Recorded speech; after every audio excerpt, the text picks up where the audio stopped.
Actually, one more thing I was hoping to check over. I was just double checking.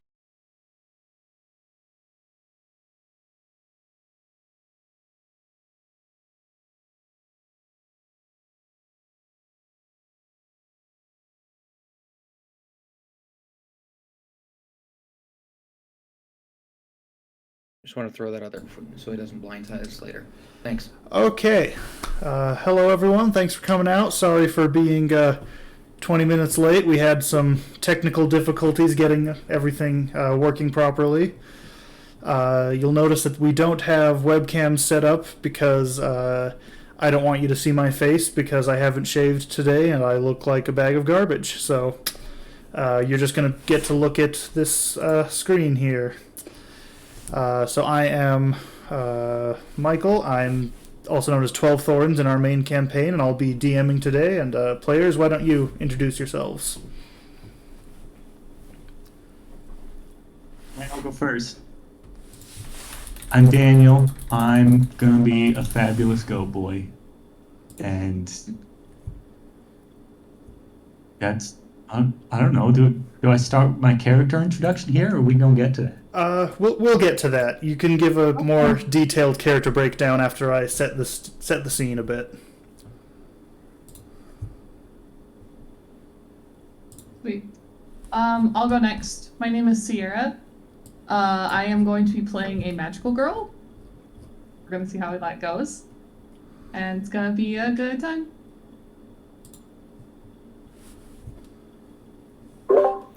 My name's Eddie.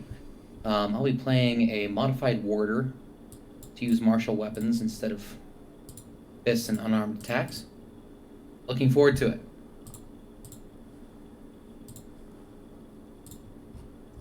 Hi everyone, I'm Ronnie. I am going to be playing a Kodama, so we'll see how that works.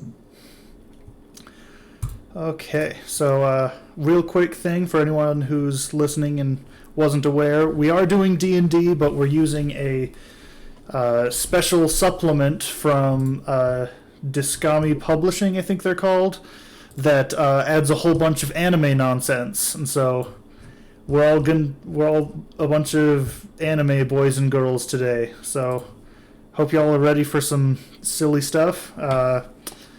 Let us know in the chat if you can't hear us, or if anyone's too loud or too quiet or anything. I'll be looking at the chat because I'm paranoid that people are going to be talking about how dumb my voice sounds or something. But let's get into it. So, our campaign today, or our one-shot today, takes place on a world that has long been... its name has long been forgotten. It just wasn't important with everything else going on, which you'll find out in a moment. As we approach where our characters will be, we see the sun rising over the mountains, and the first thing it illuminates is a fleet of warships. Massive, purple, glistening squids in the sky. Tentacles writhing, ballistas firing.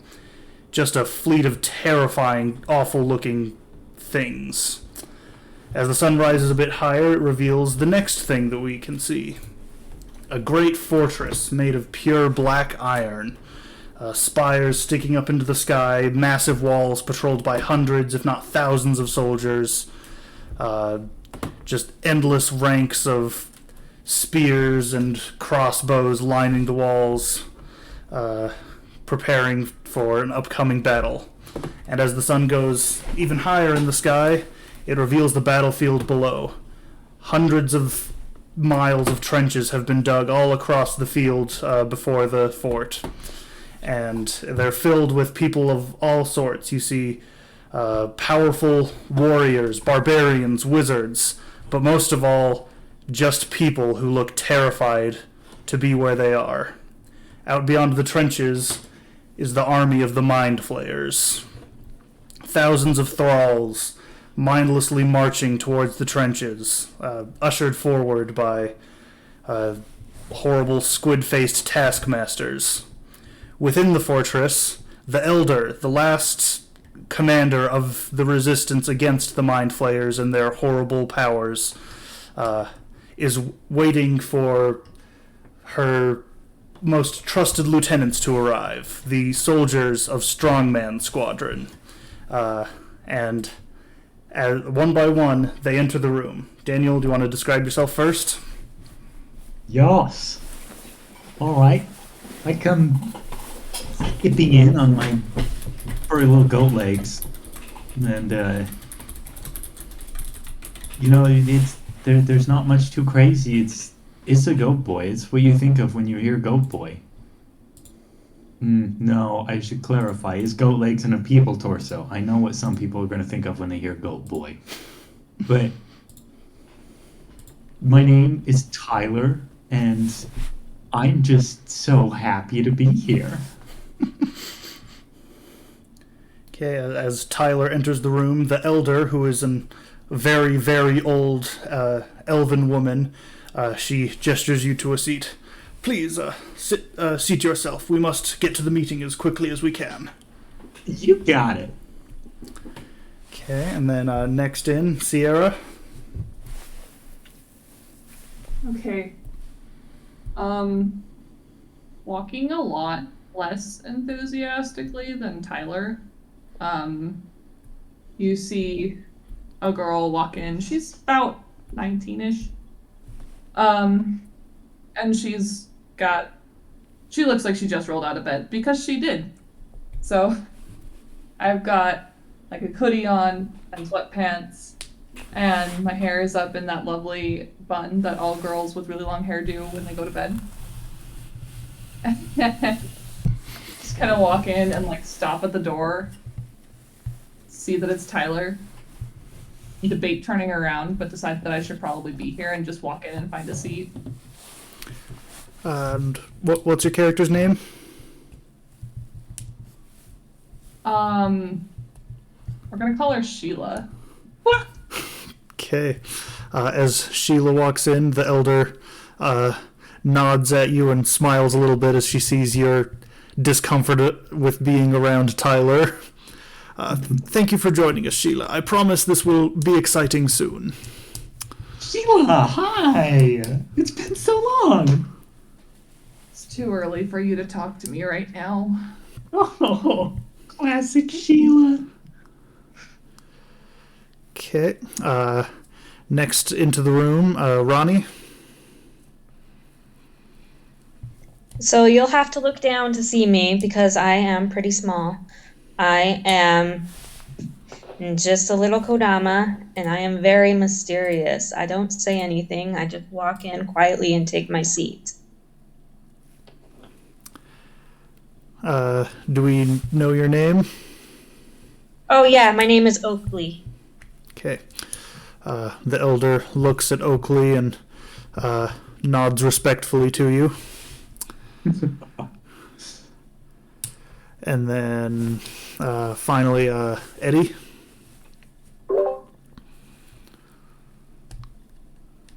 At this point, a figure in a black duster and remarkably little skin showing climbs over the back end of the wall behind the group and moves to take his seat.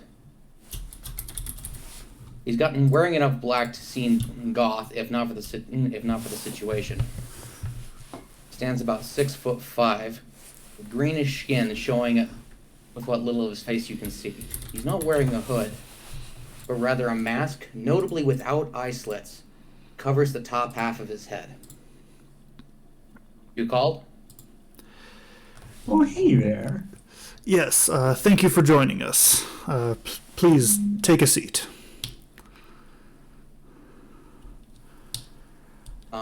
Momoku Nasenshi walks over to the chair and turns it around so he can sit on it backwards. Leaning onto the back of the chair or looking towards the elder. Well, looking, if he had any eyes to see with. Once you're all settled, the elder clears her throat and begins to speak. Well, thank you for all joining me. I know most of you don't normally like being up this early, but desperate times. Now, as I'm sure you're all aware, there's an army camped outside our walls. Oh yeah, I seen him. Well, I've called you in here to do something about that. Now, as you know, but some people who might be listening to this through magical cosmic powers from another dimension might not be aware of. This is our final stand. The Mind Flayers and their leader, the Devourer, have already claimed most of the galaxy. This single fortress is all that remains. And I think we have less than 48 hours before this too falls. So I need you to change that. And she reaches down to her side and pulls out a map. Let me find the map. I have the map. That's not As the she map. pulls it, Momoko pipes up. You do have a plan after all. I was beginning to worry. I do have a plan, and maybe 50-50 chance of it working. Okay, so everyone open up the map.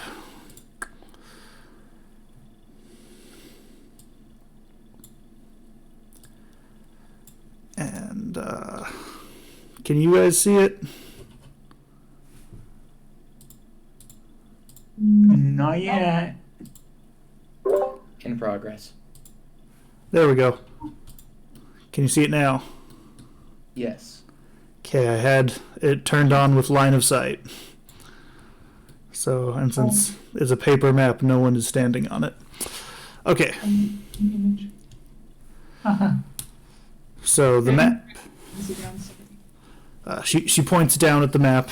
This, as you can likely assume, is our fortress, the Grim Wall. Beyond it, and she gestures at the mess of ink past the fortress, this is the army of the Flayers.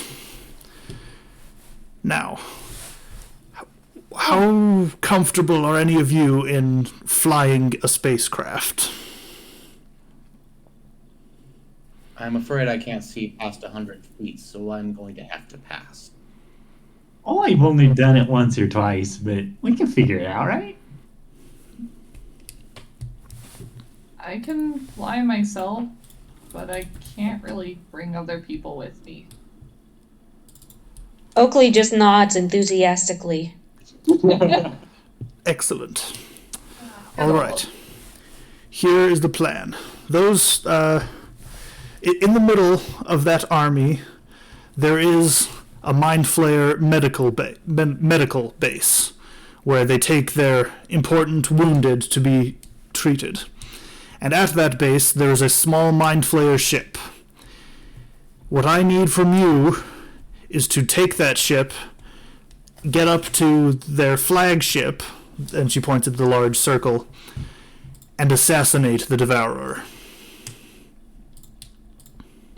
Okay. It's a little Whoa. direct. Won't they be expecting that? The only way to kill this thing is to cut the head off the snake, so to speak. We're in plain sight. Yes, Tyler is correct. Once you're on board the Mind Flayer ship, they will not be able to, their hive mind will not be able to distinguish it from their other ships, and so you will be safe in their fleet until you leave the ship again. Fair enough. Now, the first issue is you have to get to the base. And for that, I have 3 options prepared for you. First, we still have a small number of unicorns left in the stable. Riding those, you may be able to reach the medical base quickly enough to steal the ship and get airborne before they have a chance to react. But it will be dangerous, and you will very much be targets of everyone on the battlefield as soon as they see you. Your second option is to go on foot through the trenches to reach the base. This will take longer, but will likely have less risk, and you'll be able to relieve some pressure from our soldiers in the trenches on your way. The third option, the fortress's guns can be turned on the horde of enemies instead of keeping their ships at bay. This will give you a straight path to the base. You will be in no danger, but once you arrive, you will have very little time. As soon as we stop firing at their ships, they will damage the fortress beyond repair. And so once this happens, you will have to go quickly in order to complete the mission before we fall.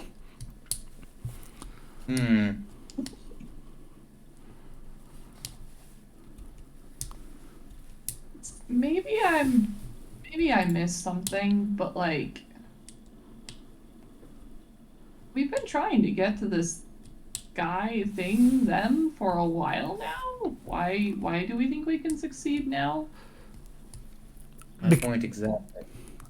Up until this point, the Devourer has only appeared at battles that we had already lost, picking up the pieces and cleaning up.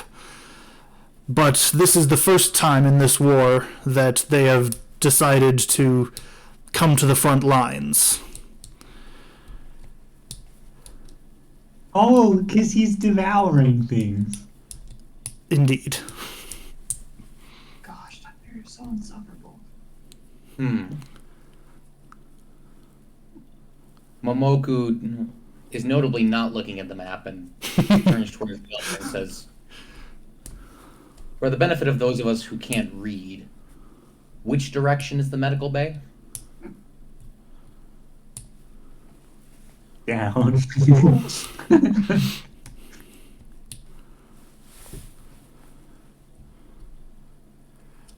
It is, okay. I realize now that I didn't put a compass rose on this map, so that is kind of my B. It is to the south and east of the fortress. I see. That should be close enough.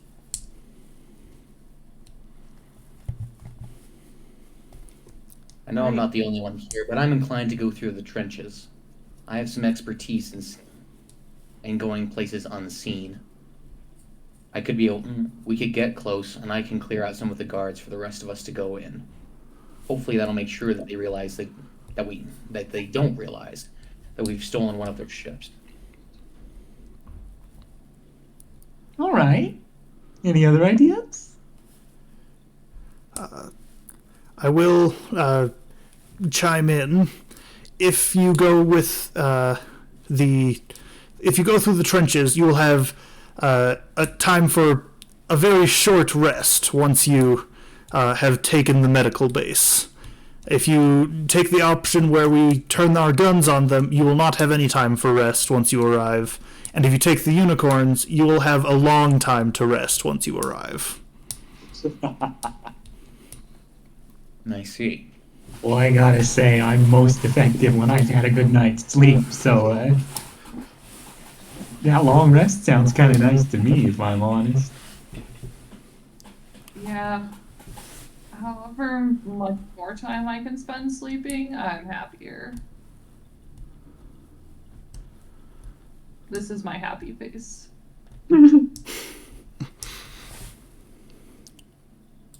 Once again, Oakley nods, but you have no idea who he's nodding at or to, or with, or from, even. He's just vibrating. I like this thing. Do you care which plan we go with?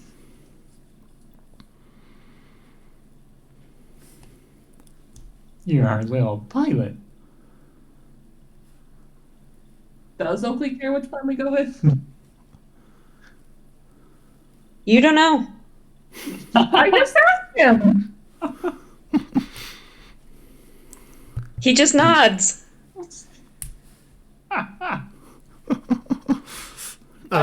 Make an insight check. Ooh. Who, me? Yeah. First roll of the game, how badly can I mess it up? I'm taking bets currently. Nat 20. Wait, is that how much I get to add on to that roll? Yeah. Holy crap! What? That would be a 21. Okay, you are able to tell what Oakley's thoughts on the matter are. Oakley, what are those thoughts? Oakley's thoughts are the unicorns. Is there a reason in particular? The long rest. Oakley's thoughts are unicorns. I'd like to think that it's just Oakley's thoughts are unicorns. I may be outvoted then. Is it fair to say that none of us are in favor of turning the guns on it, turning the fortress's guns away from their current task? I mean, Not particularly? All right, then. Then we're down to two options, and if I'm not wrong, Sheila, Tyler, you both seem to be in favor of a long rest. Is that right? oh yeah. Nap time. Sheila throws up the peace sign when she says that. I'm I sorry. may be outvoted then. What was that? I may be outvoted then. Oh, that's all right. So, where can we find these unicorns? Well, if you have settled on the unicorns, then if you head down to the gatehouse, our stable master Otto should have them prepared for you by now. All right. Very Wait, well. wait, that? Now, before you go, and she pulls out a handful of small glowing magic rocks, these stones will allow me to communicate with you no matter where you are. So if there is an emergency or if there is anything you need to report, you can use these to let me know. Pretty. Gotcha. Cool, more magic rocks. Now, you had best be on your way. There is not much time. And she reaches on her back and draws a massive sword. I will be heading to the front to buy you as much time as I can. Good luck. make- Have fun. Okay, so you're going with the unicorns. Is there anything you want to do before you head out? Or head down to get them?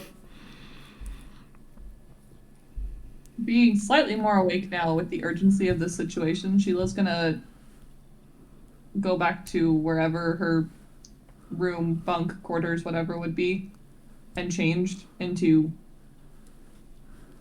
not sweats. Okay. What does your not sweats outfit look like?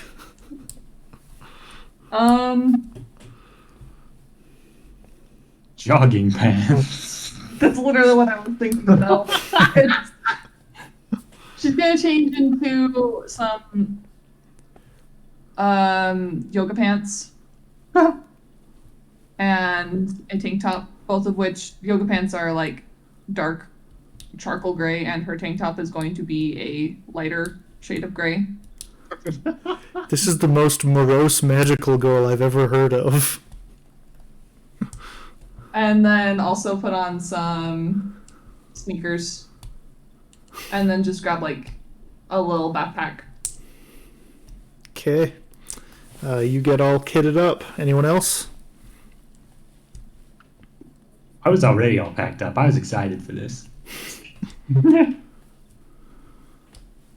Oh, I'm going to grab a coffee on my way back to join the group. Okay. Just give me a roll a d20 for me. See how good the coffee is. I'm gonna take a wild guess and say you take your coffee black. It's a pumpkin spice latte. No. 14. 14. Okay, it's a pretty good coffee. You're feeling pepped up. Oh, it's wasted. I think Daniel's mad at me. Okay. Oakley or Momoku want to do anything? in a sense, she's gonna take a quick trip back to his quarters to say goodbye to his family, and then take off towards the stable to help Otto set up for the trip. He Okay. has experience with animal handling, and so he might be useful to him. Okay. You go and say goodbye to your family and head down to the stables. Oakley? Sorry. Since my legs are so short, it takes me longer to get anywhere, so I'm just gonna head straight to the stables. Okay. So, If I find Oakley on my way to the stables, can I just pick him up and put him on my shoulder? yeah, you encounter him on the way there. You can try if Oakley allows it. I'm asking, would Oakley be upset with that, or would he allow it? I think he'd allow it. Okay. Ooh, question in chat. How tall is Oakley? About yeah. 9 inches. Oh, Teeny Boy. tiny little boy. Wow. Okay. Sheila, are you sure that there isn't anything else you want to grab before you set out?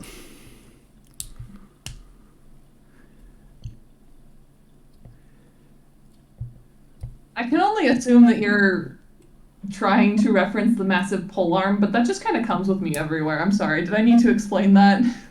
No, something else that, are you talking about a wolverpotamus? yes, I am talking about the Wolverpotamus. Yeah, we don't have that anymore. Oh, you got rid of the Wolverpotamus? No. Okay, I guess no one gets to see the character sheet I made for him. Oh, Because I was so terribly unprepared, because I've had no time, I was like, I'm just gonna leave him off and Deleted. I'll make him later just for my own purposes so I can be happy that Sheila has a little furry friend. But that sounds bad. Okay. I'm not saying that. Sorry. Okay, then we will continue on. You head down to the front gate, and you see that Momoku has already arrived there, and him and Otto are tending to the unicorns. Otto is a very hefty Goliath man. He's just got quite the large paunch on him. And he is just brushing them down, getting them ready. And he turns as he sees the rest of you approaching. Ah, welcome to Otto's Zone. I have your transportation prepared. Wow, Michael. Wow.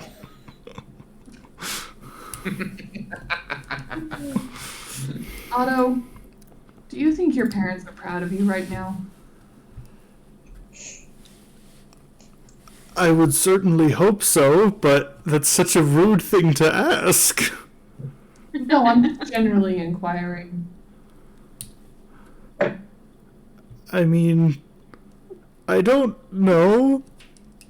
And this sounds kind of like someone has unresolved issues. We can he's talk about that later. he's tearing up a bit. Oh, Oh, you should call your parents. I'm sure they're proud of you. They're dead. You know that. Sheila gives her a deadpan stare that somehow, while completely expressionless, seems to communicate, dude, seriously?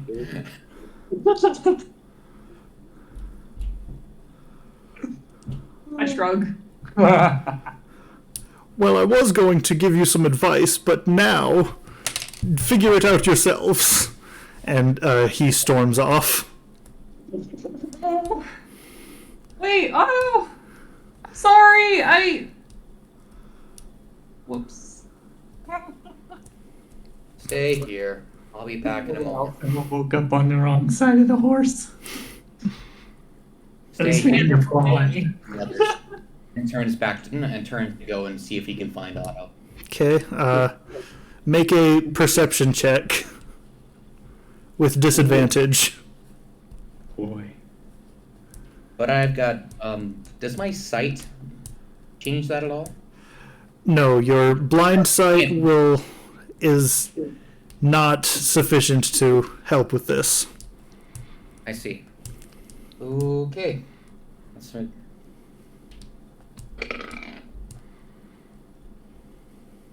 Perception.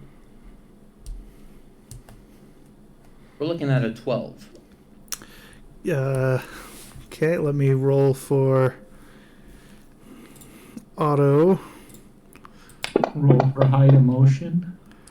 Okay, yeah, you find him. He's gone off to the kitchens to get some comfort from his boyfriend there.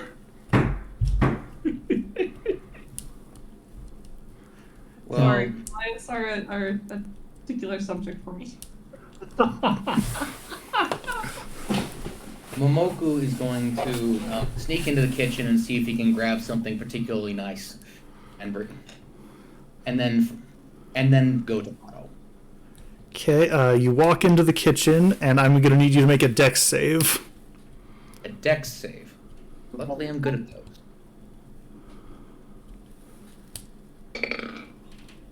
Nat 1. Okay, best to get it out of the way now. Okay, you walk through the door, and you don't even have time to react before just an entire, like, cast iron pot just wangs you in the head. So that's going to be a d12 of damage.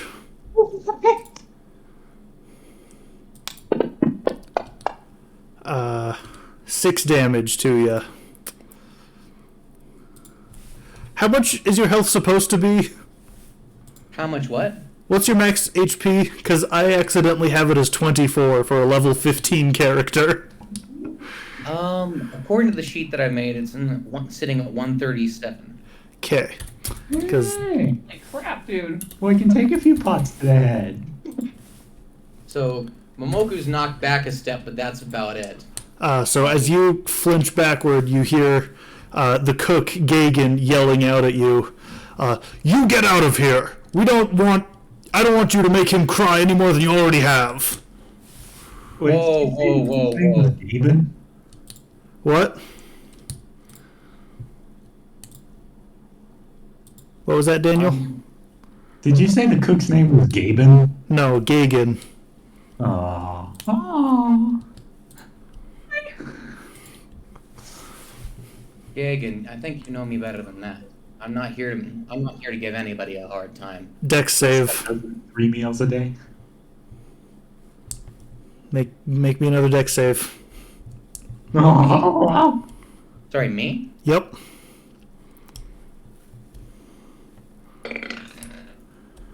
Nat 20.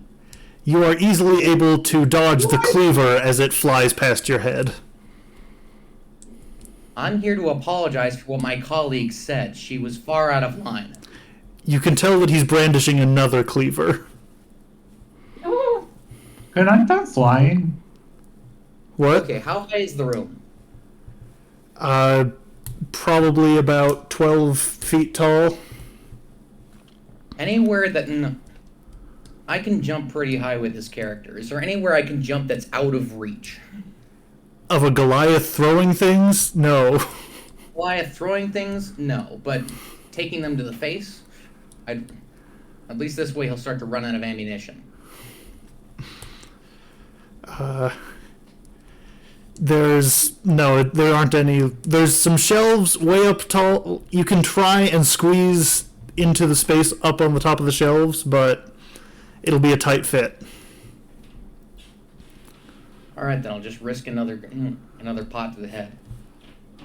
Look, all I'm here to say is that I agree that Sheila was completely out of line with what she said. Otto's a good man and he does good work for us. Didn't deserve what came. Good luck, Gagan. And I'm gonna turn back and walk out the door. You hear Otto just wailing in the background. But you get back out to the unicorns, and you have to figure out how to ride them on your own. First thing Right. I'll address Right, is Maurice. first thing that Momoku's gonna do is walk over to Sheila and say, "You made this a lot harder than it needed to be."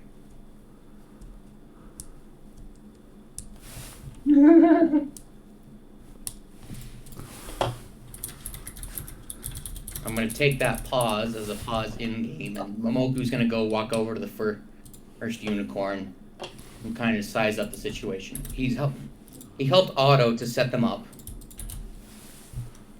so he's probably got some sense of where everything is, and what it's used for.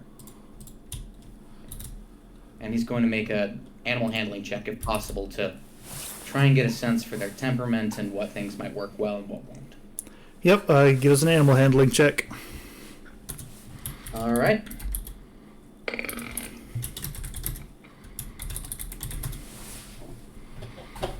We're looking at a 13. Okay, you can tell they're pretty much just horses. There's not too much special about riding them. I'm gonna give it a check too. They're well tamed, and you won't have too much trouble. You're doing a check, Tyler? Yeah. Okay. This is before anybody figures it. He's just gonna try to figure it out himself. Okay. That's 2. Okay, you're fairly sure that you're supposed to stand up the whole time while riding it. Like, just treat it like a galloping surfboard. That's like one of the raddest things I've ever heard. Does he say that out loud?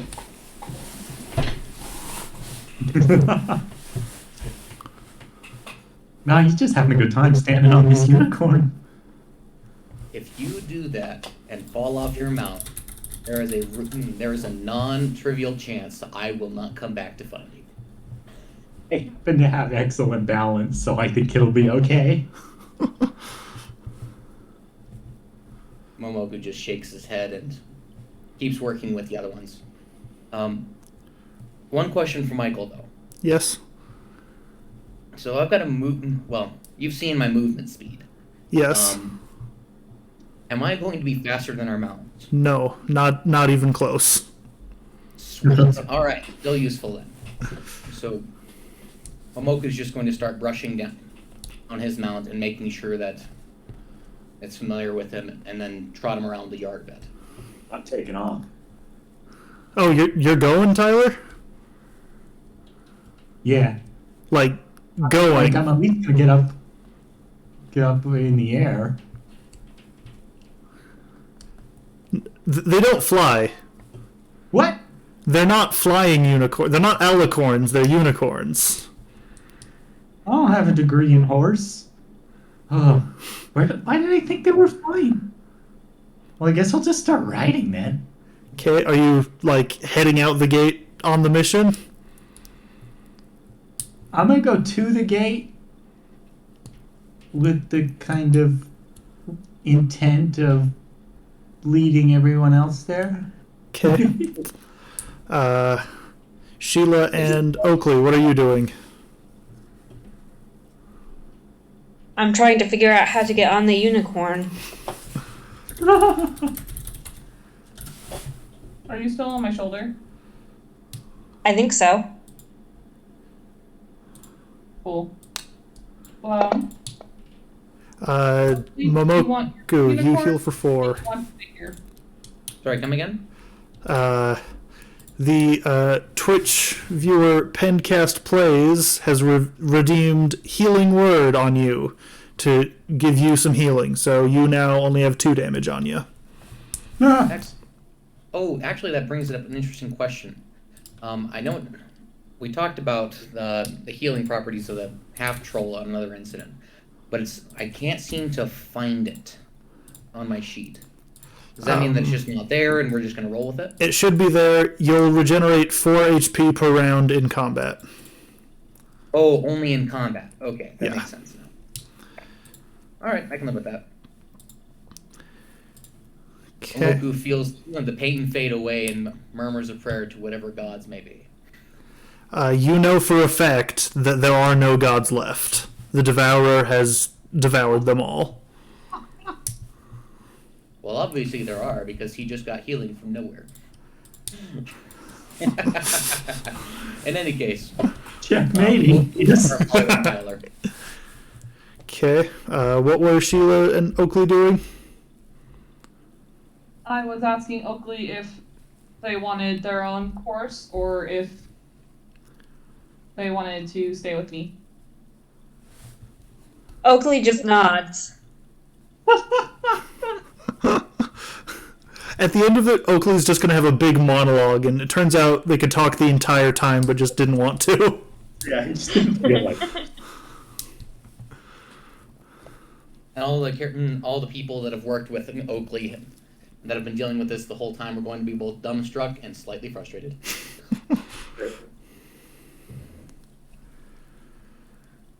Okay. All right. Oakley, can you lift your arms for a yes and put them down for a no?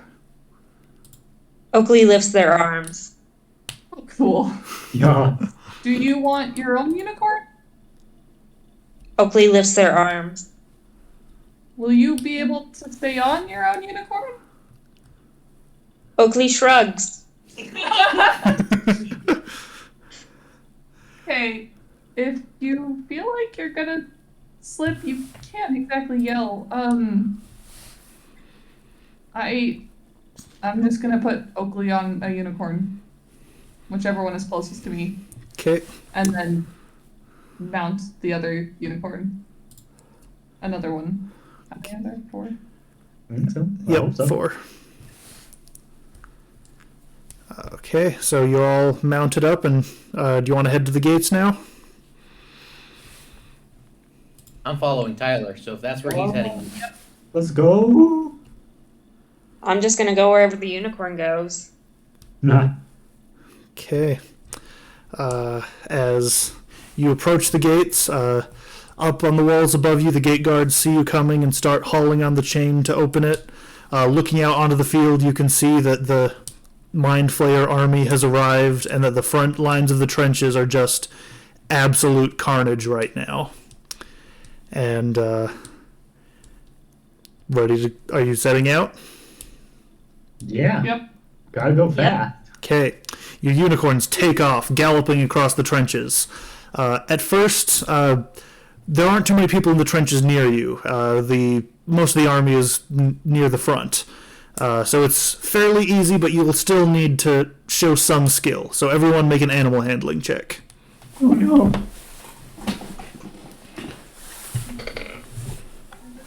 19. 13. 24.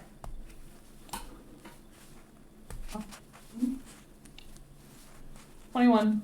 Okay, all of you get over the initial trenches quite easily. It's these unicorns are sure-footed; they know what they're doing. So you make it partway through just fine. After you've been riding for about a minute, you reach where the fighting has begun. So as you're leaping over trenches, you see just bodies piled around you. You see mind flayers just tearing apart hordes of barely trained soldiers. You see just walls of thralls crashing through barricades. And as you approach, they turn and they notice you. So I need you all to make dex saves as they turn their attention towards you. 21.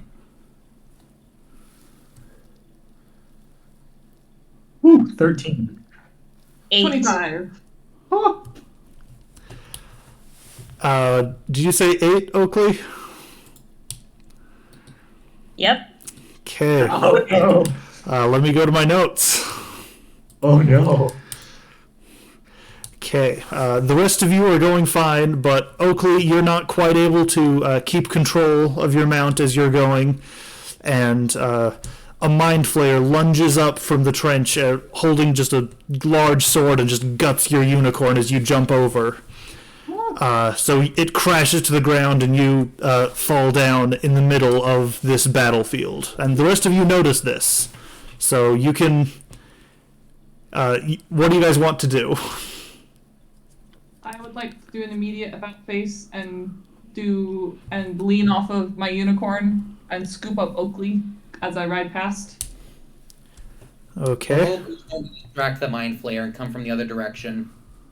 And he's actually just going to leap off of his unicorn for a moment and go into full combat mode. Okay, so you're gonna 1v1 a mind flayer? Let's see how this goes. Okay, so I don't have a map for it, so this is theater of the imagination still, but yeah, you get to take the initiative since you started. So what are you doing? So hopefully Sheila's running away, so Momoku's just going to give him heck for one round and then run. Alright, first attack. 28. Yeah, that'll hit. Okay, roll for damage. Describe it. What are you doing? Well, we'll find out how many hits this guy survives, and then I'll describe this combo. Sound okay? Okay. Combo. Is that fair? Yeah, that works. So, for starters, that's a 15 damage for the first attack. Okay. He's going to attack with the other hand for... That is a 17. That will also hit. And that will do... Sorry, I hope you don't mind. I'm not keeping track of each sequential attack damage. Is that alright? I'm keeping track. Okay, cool. And that is going to be 17 damage. Okay. Next attack. Going under 25 That'll hit. for 16 damage. Okay. 23 That'll hit. for For those of you in chat, he gets 6 attacks per turn. What? 8, actually. 8 attacks per turn. No. We're looking at another 17 damage. Okay. Still alive. He's still up. 26. I assume that hits. Yeah. For 13 damage. Okay, that does it. Oh my So- gosh. Momoku rides parallel to the trench, flips off of his mount to go behind the mind flayer, which is focused on Oakley, and draws both two katanas in midair and slices off the mind flayer's arms on the way down, and with neck strikes cuts it in half at the waist and neck. Okay. Yeah, this mind flare, you couldn't tell if it was smiling or not, but it certainly isn't now, as it just, in an instant, flies to pieces. While this is happening, Sheila and Oakley, I'll need each of you to make an acrobatics check to see if you can unite while galloping on a unicorn. Oh, fudge. 10. And I'm proficient in this. That's 10 total. 10 total. I rolled a 3. Okay, as you're going past, you reach down to scoop up Oakley. Oakley holds... Is Oakley a boy or a girl, or neither? You don't know.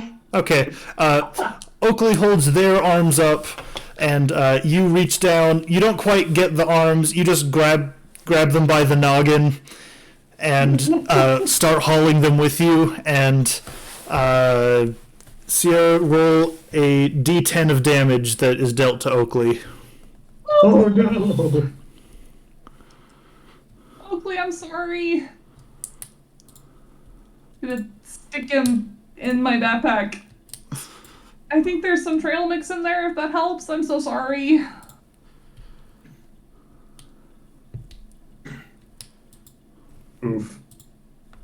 we're gonna just turn around and keep going to catch up with Tyler. How much damage did I take?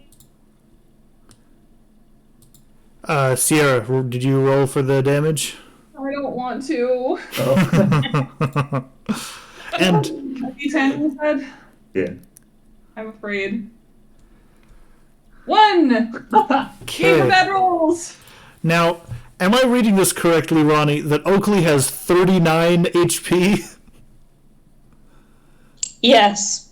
Oh dear. Glad I showed up when I did. Okay, but you managed to scoop Oakley up, and now you're all heading back the final stretch of the journey. You get past the edge of the trenches, and you're into the Mind Flayer army now. So I need each of you to make a... let's see, which check did I have for this? Either athletics or acrobatics. And since there's Oakley and Sheila on the same horse, you get to add yours together for this roll. Cool. Okay. Y'all are working Acrobatics? together. Yep. We are looking at a 25. 15. I got 18, so that would be 35. Okay, yeah. And Oakley. Somehow, Oakley, despite being just this tiny, fragile little waif of a creature, is just bowling mind flayers and thralls out of the way as you go past.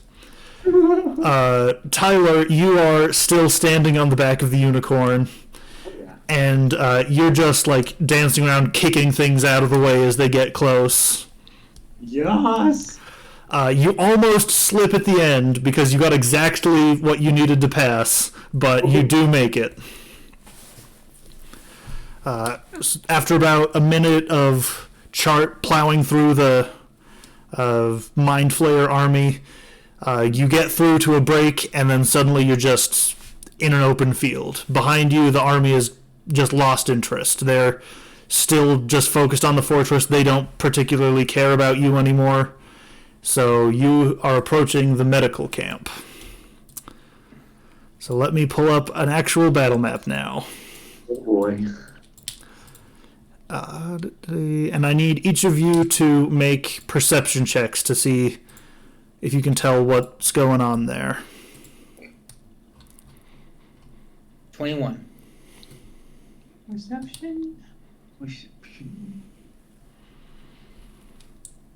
I got a 20. 19. 7. Okay, so Tyler, you're not quite sure what's going on, but the rest of you are able to tell and communicate it to him if you so choose. There is the camp. Amoku grudgingly communicates this to Tyler. So let me just get your friends who will be there. I can't see you the friend. map. You can't see what? It's in the Fantasy Grounds chat. I can't open it. Yeah, I know. It popped up. It says image medical camp, but when I click on it, it doesn't open up. Same. Double click? Sorry for stating the obvious, but Nope. Yeah, it's doing the same thing to us. it's working on my end. Okay, let me see if I can figure out why that would be. Yay for more technical difficulties. What we did earlier, Ronnie, was we just watched the stream to look at the map. Wait, Wait, you at least see the map. Did that one not work for you guys either? What? You couldn't open the previous map open either? No. Nah, I forgot about that one. Oh, okay. I think I might know what the problem is. When was the last time you guys updated Fantasy Grounds? Oh no. Daniel.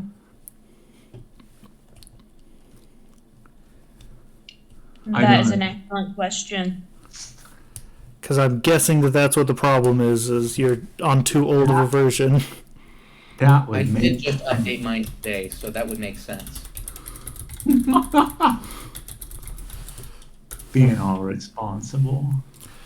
Okay, so I guess quit out and update it and just look at the stream until they open up again. Ideal. Okay, so let's do this. So as you approach the medical camp, you see that there are a few wounded mind flayers and some wounded humans, which you didn't expect to see, laid out in tents. And going between the tents, you see something you would not expect to be in a medical camp. Multiple demons.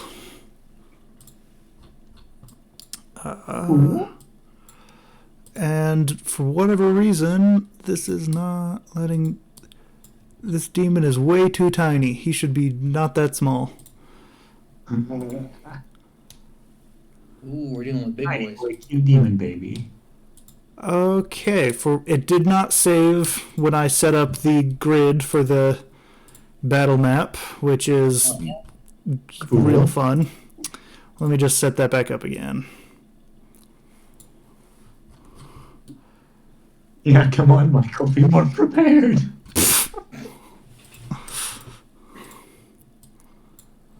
I would like to formally apologize that I forgot to remind Daniel to update Fantasy Grounds.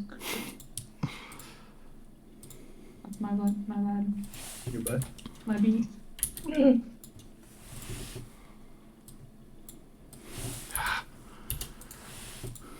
Y'all, normally I promise the program works better, but today it's just not having it. And hence the technical issues. There we go. Now they're starting to show up. Yay! Oh, never mind, not yay. Big boy. Prefer bug updating. Surf bug updating. Okay. So as you approach the medical camp, you see that the ones tending to the wounded are indeed demons and other abominations that normally aren't known for their tender natures. But you see them going to each tent, distributing medicine, stitching up wounds, and just serving the job of a full medical team, and they haven't noticed your approach.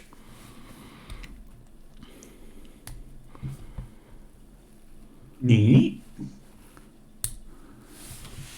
Okay, look, I know that I goofed up earlier, but I really think that we should try to be as quiet as possible here. Okay. Are we gonna try to head somewhere in particular in the camp?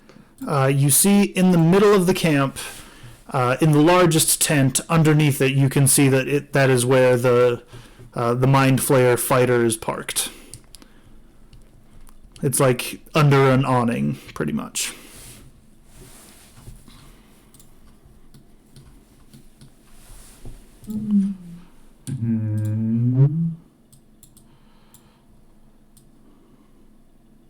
Well, I guess we gotta go there then. Oh, really? But So, I can cause a distraction while the rest of you all try to get to that main tent. I can just kind of fly around and be a distraction. whoosh whoosh. But I don't know. I am willing to listen to what the group has to say. Like, clasp my hands behind my back and pointedly stare at my food.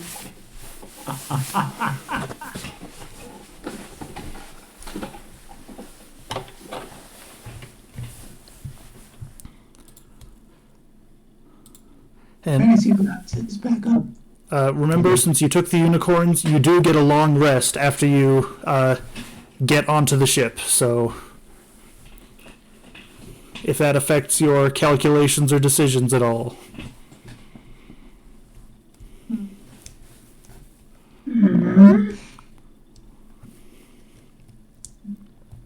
Any ideas, Moloku?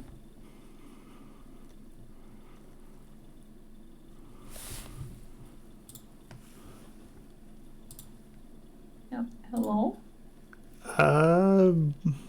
Momoku. Can you drop that Oh, image sorry, I again? was muted. My bad. Ah. So I could sneak in. I'm pretty good at that, and get a good look at what's going on. See if I can figure out why these demons are doing what they're doing. That might be useful knowledge. Or I'm perfectly happy to go in and butcher every single one of these monstrosities. Either way is fine with me.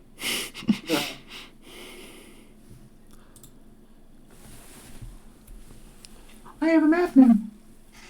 Yay. We only have 5 that we can see. I can go in and see if they're trying to turn these soldiers into thralls. If that's why they're dealing with the medical things and stuff here, or and if they're trying to turn them into thralls, we could try and rescue them. It'd only be a few, and it's not our main mission, but it might still be worth it. Mm-hmm. Okay. So I can If you wanted to fly in attack, your we- direction while you sneak in and try to figure out what's going on, and then Tyler and Oakley, you get to the main tent.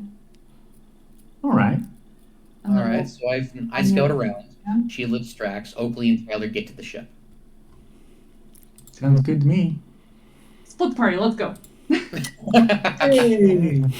As long as we're within line of sight of each other, I guess. Okay, so all of this will be happening at the same time, but we're going to go in this order. So, Sheila, make your distraction. What are you doing? Okay. Watch the ballista. So we're on the southwest side of this camp. Is what Yep. I'm seeing, Yeah, at least according to the map. yes. I am going to run along the south side and then kick up into the air Okay. and start flying as magical girls do. And as I do so, as I kick up into the air, little wings sprout from my tennis shoes. Okay, move yourself to where you're going to be, and then... I'm going to fly along this way. Okay. And yeah, Are probably you- start making my distraction right about here and shouting at them. okay, give us your shout. What are you saying? Ah, Michael, why?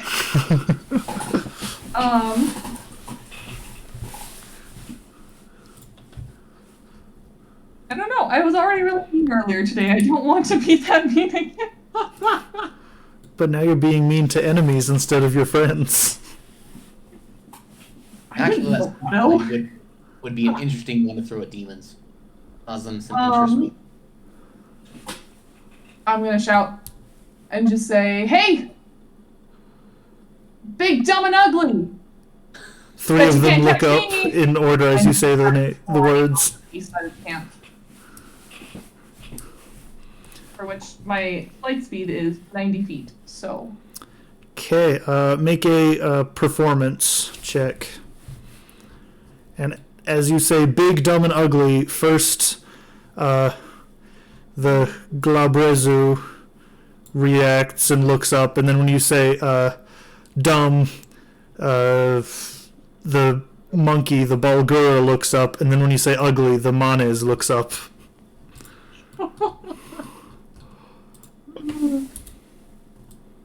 You're like the Three Stooges, but worse. I'm afraid to roll this. What is my performance? Thank you. Dang! That would be a 22? Okay, yeah, they are all pretty No, well sorry, that's a described. 23. I Oh. can add. Okay, yeah, they are very much distracted. Let me just delete half of them because I accidentally put them on here twice. There we go. So all eyes are on you, and they start jabbering to each other in a language you don't understand, and they look like they're getting ready for a fight. Just to check, it wouldn't happen to be Orcish, Draconic, or Goblin, would it? Nope. Okay, those are the other three that I knew. Okay. Now, Oakley and Tyler, you're sneaking to the ship in the middle? Yeah? Okay, show me the path that you're going to be taking, and then give me a stealth check. First, is Oakley coming with me? Yeah. Then...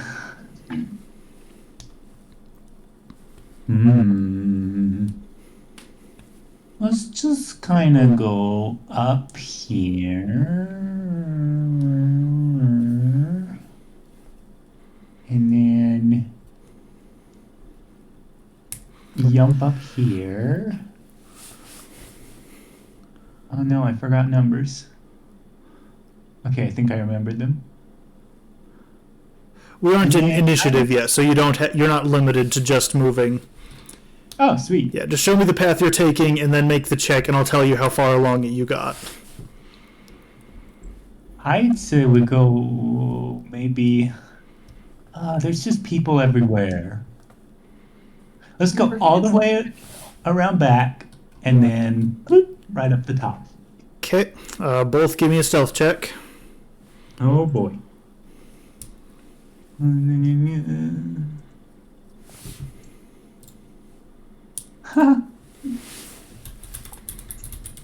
Oh no.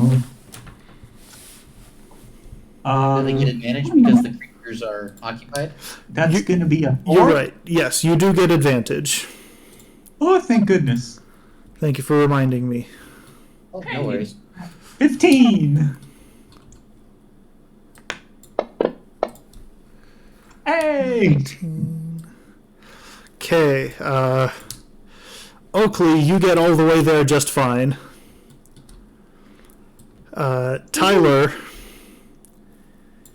you end up bringing one of your goat feet down hard on a stick, and just it snaps, and everyone, the nearby enemies, the Dretch and the Galbrazu, both look at you. Cool. Now, Momoku, what are you doing? So I am going to... Let's see. Move here, for starters, and then pull out a knife that I have at my side and make a small slit in the side of the knife, just so I can peek and stop. Okay, make a sleight of hand check. Alrighty, let's see what I got for that. And we're just talking a couple of inches. Yeah. With advantage, because they're still distracted. Oh, thank goodness. Okay. That could have been bad. 22. Okay, you slice a slit down the side of the tent and look in, and you see inside that there is... this tent just has humans in it, and they're all just laying back on cots. They've got just really bad gashes in them, and none of them are doing too well, but some of them are muttering to each other. You can't exactly make it out, but they're not thralls. They're normal people. So not thralls, and not acting... not themselves, I guess, would be the right way to put it. Yeah, they're acting the way you would expect someone who has been stabbed repeatedly to act. That's fair. Mamoku's seen that a time or two, so it's Well, familiar. Scene. I guess, actually, hold up, you're blind. True. So I can't see details, but I can see... I'm blind, but I do have blind sense, so I couldn't see, for example, an expression on somebody's face. But I Okay, could so... hear what they're saying and see their general movements. So Okay, yeah, that. I could make that out. Yeah, that's fair. Okay, you still detect everything I said. Okay. Now ask me to read a sign from 3 feet away, and I'm hopeless. Let's see. So I'm just gonna go over to the next one, and into the next one, and do the same thing. Okay, they each have the same, except the third one, there's 2 mind flayers inside. They're both wounded, and are just sitting at a table and drinking something from a large mug. What would it take for me to open the flap further and surprise both of them?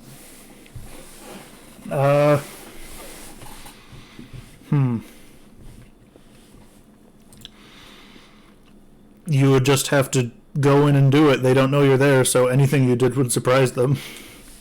Okay, so Momoku is going to try to, while drawing minimal noise from the outside, open the tent flap and charge in at the 2 of them.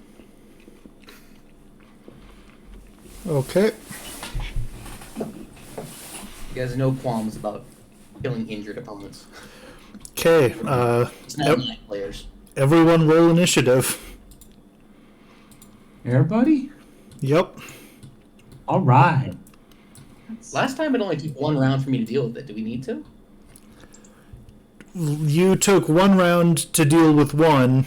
Now there are 2 plus 5 other enemies who will hear dying mind flayers.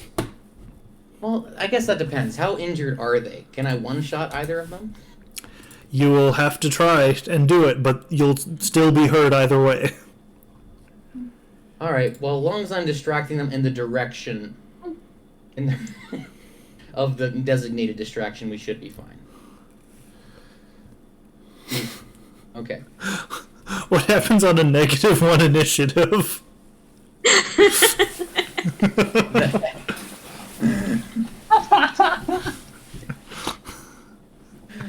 Okay. Ugly just chilling. Wow. She just passes out on the floor. Sorry, I have to roll now. I have to roll. Okay, initiative bonus. Where's that? Let's see.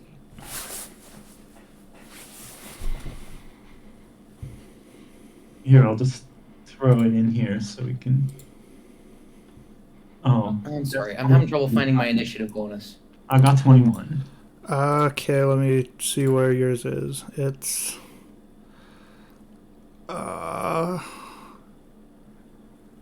Well, would you look at that? I don't see your initiative either. I thought I had it on here. Nice. Yeah, Plus my death mod, right? yeah, just, Dex. 7. Wonderful.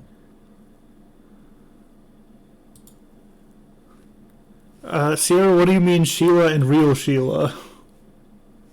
Well, because the first one's supposed to be Tyler, because I guess I had Sheila selected, so that's who's chatting. Oh, gotcha. And, what did you get, Momoku? A 7. Wait, no, not quite that low. An 8. Oh, I'll have to rely on the surprise round to deal with the 2 mind flayers. Okay, let me grab the mind flayers and add them to the combat tracker.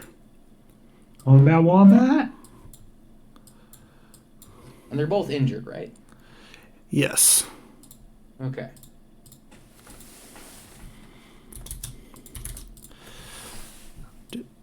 Do.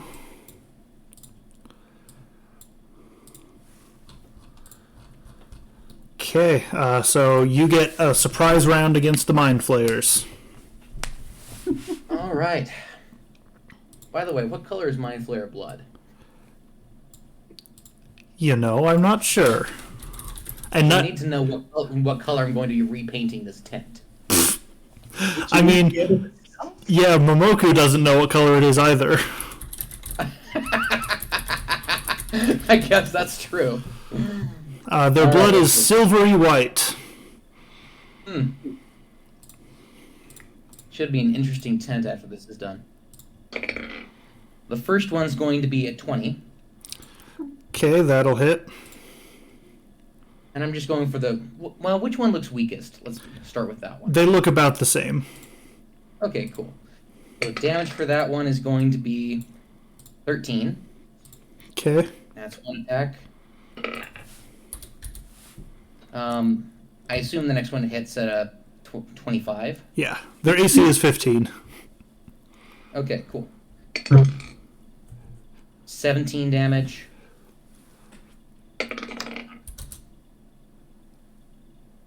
That one, the next one hits as well for 14 damage. Okay, that one's dead. And moving on to the next one. That was 3 attacks, right? Yes. Okay. That one definitely hits for 17 damage.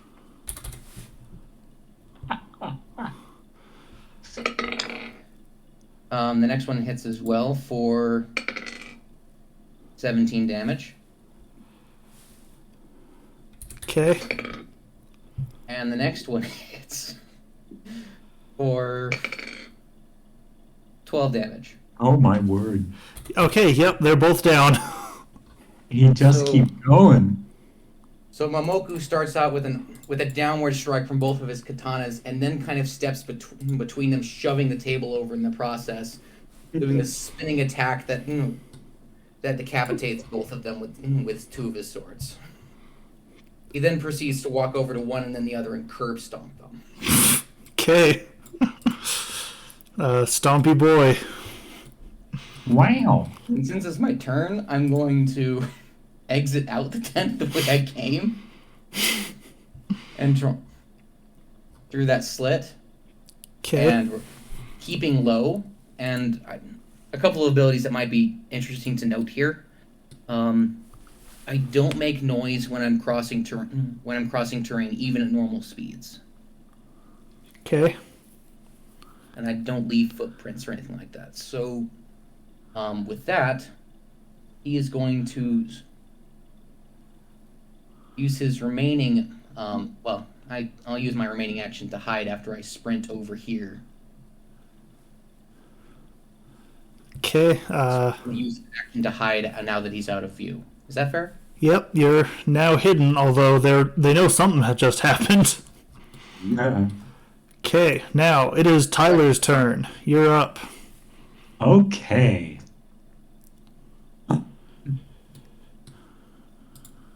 So, who has noticed me? This little guy, the Dretch, and the Glabrezu. The Dretch and the Glabrezu have both noticed you. Glabrezu. Well,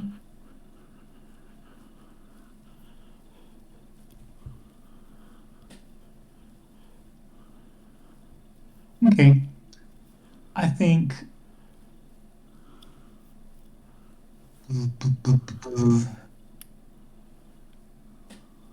Aha, I see. Okay.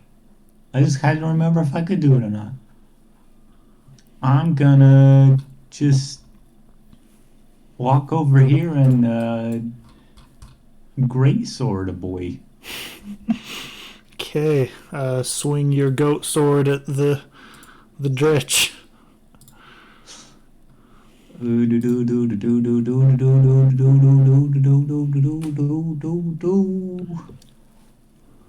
Wow. Does a 9 hit? A 9 does not hit. I'm shocked. Well, By the way, I don't know what your character even does. What did you build him to do? just kind of run around. Okay. Yeah.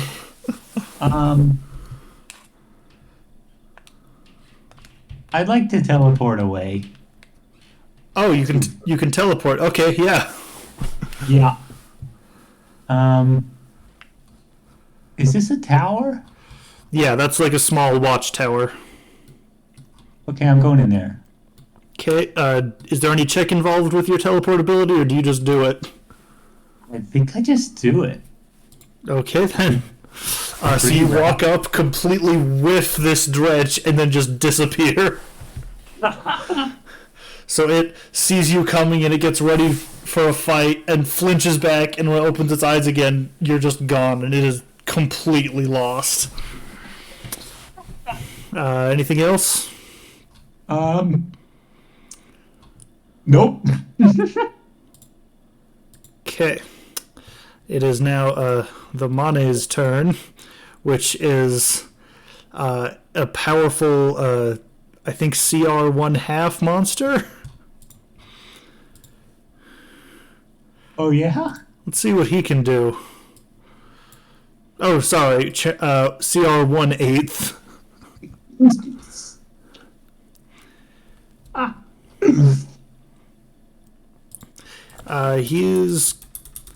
He charges down towards Sheila, who's still up in the air, and he just like extends his claws and jumps and tries to get at her, but she's flying, so it doesn't work.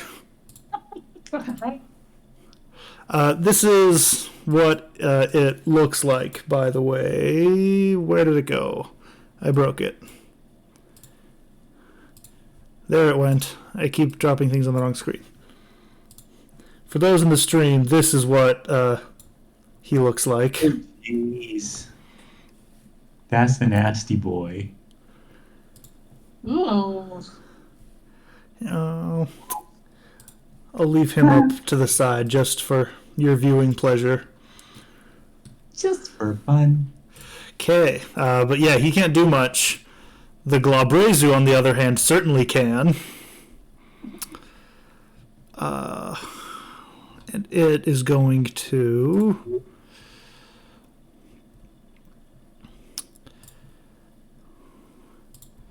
Let's see. I'm now realizing I probably should have done something to help Oakley out. Is he just chilling there? But good luck. Okay, the Glabrezu is going to charge up to this tower, and it is going to first cast Power Word Stun on you. Okay. Which you don't make a save, you just immediately lose your next turn and each following turn unless you can make a con save. Okay. Cool. And then is going to attack you twice. Less cool.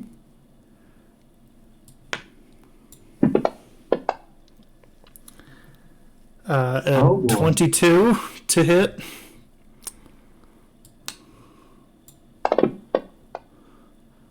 For 20 damage. Oof. And then oh. Okay, I did the damage first, but okay, that one hits too. Yeah. So Oh, there's hi. 39 damage on you. I am in pain. So you're up on this tower, which puts you like just right at eye level with this thing as it goes to town on you. But that's all it's gonna do. Sheila, you're up. Hi. Sheila, I think we've got to strategize here. Strategy is kill. What you thinking? I see basically two options here. We can go in and try and butcher them all, or we can try and grab the ship and grab everyone and get out. But then they'll know we're coming. Butcher everyone it is then.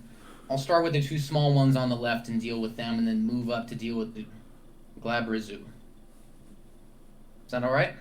Yeah, like it's not like I want to do this because I wanted to do this quietly, but like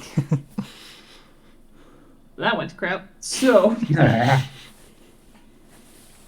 All right, I saw 2 mind flayers. They were weakened. I had seems like a great opportunity. I guess the big one though is that Tyler's cornered now, but Oakley can get to so the If dude Oakley right can below me can't really do anything to me, right? No, he Sorry, what was cannot. that? Mains.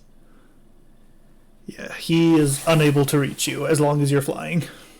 Just right.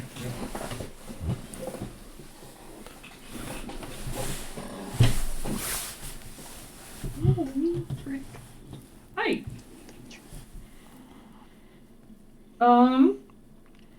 So, okay, I guess here's the plan that I would recommend. I'm gonna run up and destroy the dredge, and then try and get the Glebrazu. How much ground can you cover? I can do 90 feet while I'm flying. Is that close enough to grab Tyler and get out? Or,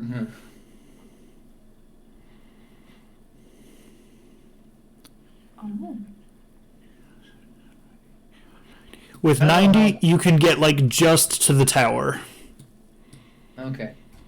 Then maybe distract the Barlgura if you can, and I'll deal with the ones on the right: the Quasit, the Dretch, and the Glabrazu. Sound all right?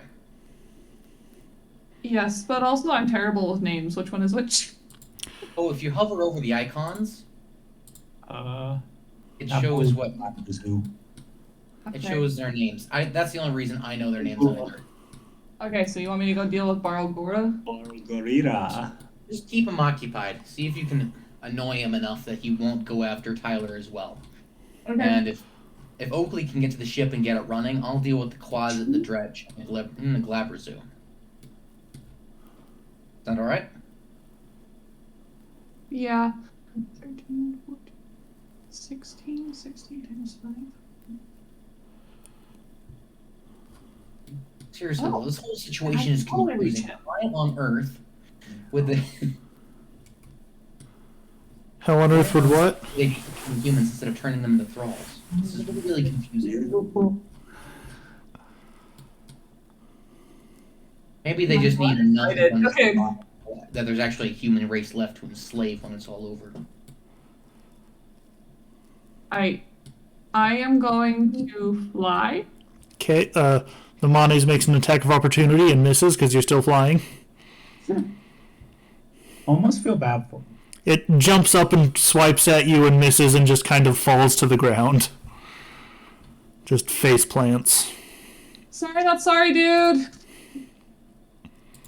And I'm gonna come fly over here to the Barlgura. How big is the Barlgura? Like, how tall is it? Let me see real quick. Probably about a good 12 feet tall. Be careful with the arm span. That's probably even wider. I'm gonna need to get kind of close to it, anyways.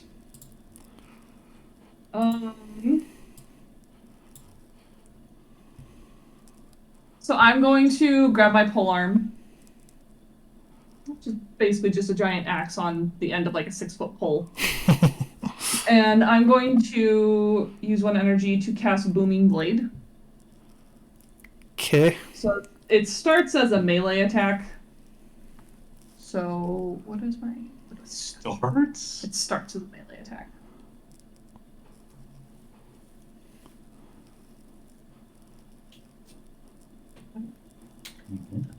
Okay.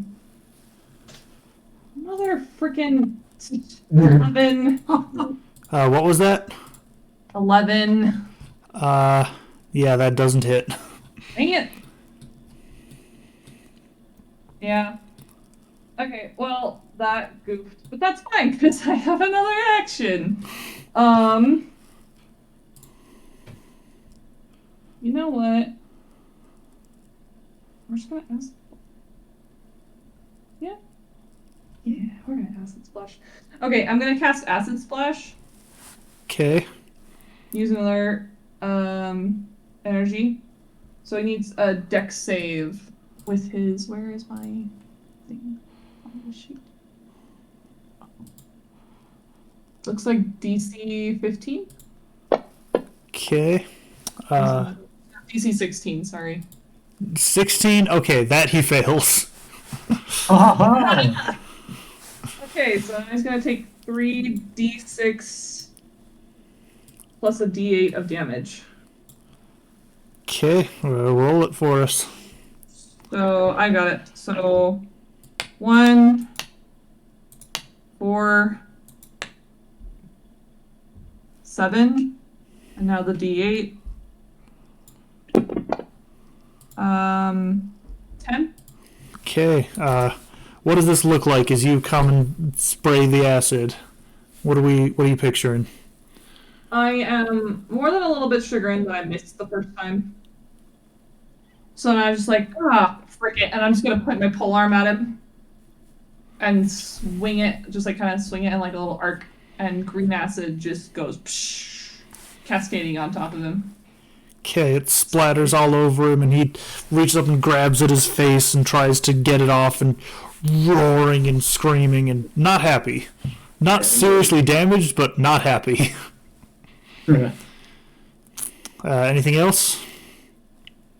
Nope, that's my turn. Okay. Now, the Barlgura is going to use its innate spell casting.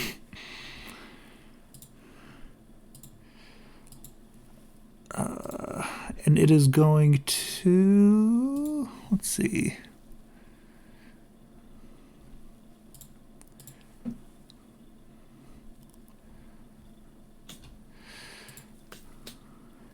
It is going to turn invisible. Oh, Sorry, a big old gorilla just turned invisible? Yep. Can I see it? Nope. Okay, so it works on blind side as well. Good to know. And then it is going to do something you can't see. actually, I have blind fighting. So yeah, I can. Okay, what does blind fighting say? let me find the words. Daniel has told me, because you know he made the character, that it is when I'm fighting in total darkness or fighting something that I can't see, it doesn't change anything for me. Okay, then yeah, you can still see him, so it tries to sneak away and you get an opportunity attack. Oh, Yeah, the character can fight hand to hand in poor light or absolute darkness or against an invisible opponent just as effectively as under normal conditions. Their attack rolls in these situations do not suffer disadvantages. Okay. does say hand to hand. I did not see that. Or against an invisible opponent. Would that change it? I don't know. Either way, hand to hand, you could still do that. True. Okay, do you want to make an opportunity attack? I mean, yes. Okay, go for it. Do I just punch him if it's an opportunity attack, or can I cast something? You can only use an attack. You can't use a spell. Okay, then we're just gonna poke at him with my polearm. Okay. Make a poke. So, it's gonna be mother freaking 9. Okay, yep, One. that misses. So you all confident, like, oh, I can hit you even if you're invisible. And you can hit it just as well as you could when you could see it.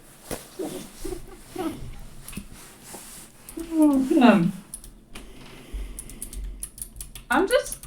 It's fine. No one's around to see this. It's fine. Just.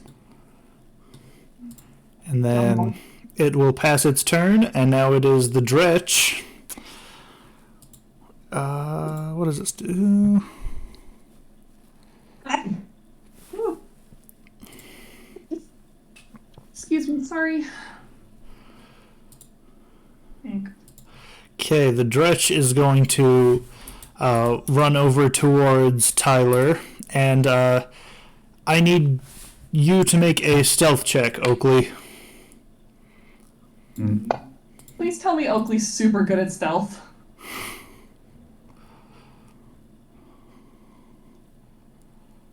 Oh no. Oh, and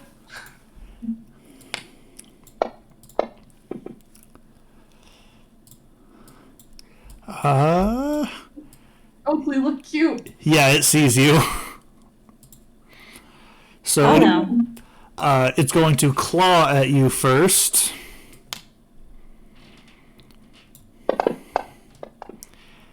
And get a nat 1. Yeah. Okay, so let me roll and see what happens with that. Okay, so it swings at you and it just completely whiffs it, and whiffs it so bad it doesn't get to make its other attack. So it just gets all turned about and like tips over. Momoku, your turn.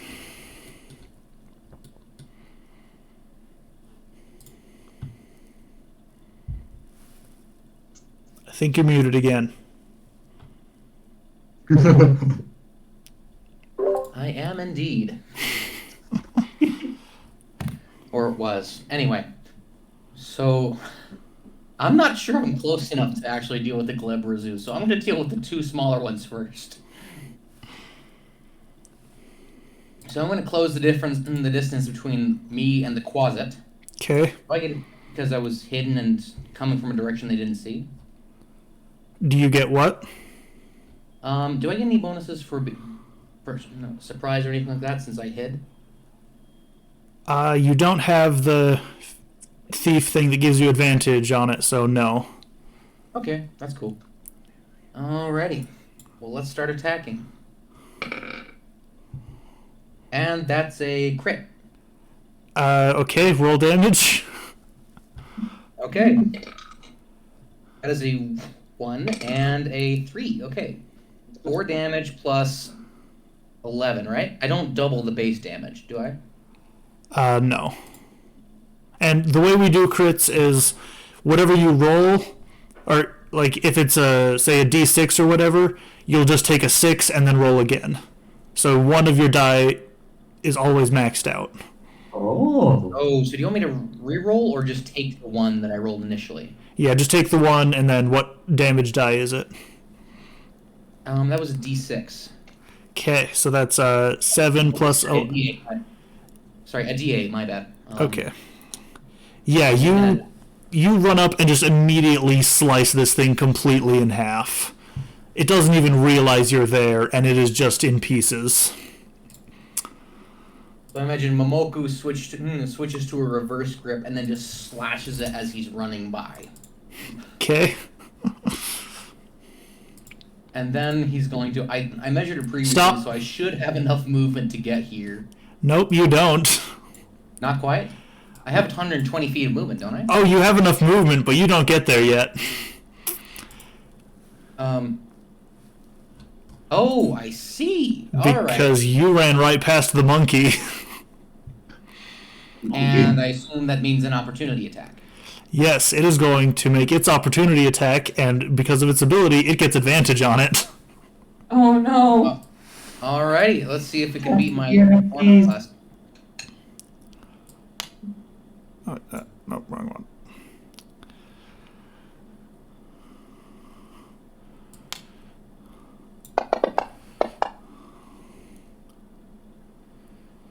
Okay, it doesn't hit.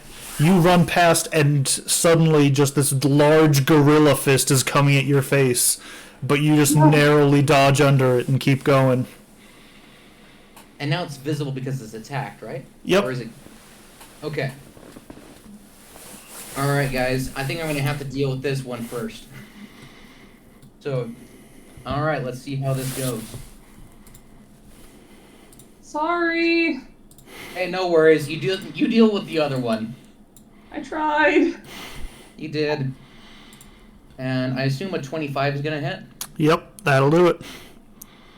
Okay. And that is a 19. Okay. That is a 24. That hits? Is that right? Or so I would guess. Wait. You did 24 damage with that last attack? Oh, no. That was I did 20 damage. Oh, wait, no, not 20. 19. Sorry. My bad. I rolled a full 8 with my d8, and then there's the plus 11. Okay. And then your next attack was... The next attack roll was a 24. Okay. Then yes, that hits. Okay, sorry about that. And then we're looking at a 15. Okay. All right, another 25. That'll hit. All right, this is my 4th attack, right? Yeah, or 4th on him, 5th overall. Okay, the next one or the one I just took? The one you just took is your 5th overall, 5th overall, got it. All right, 6th, I believe. That's a lot 6th of attack coming in, and that is a 19.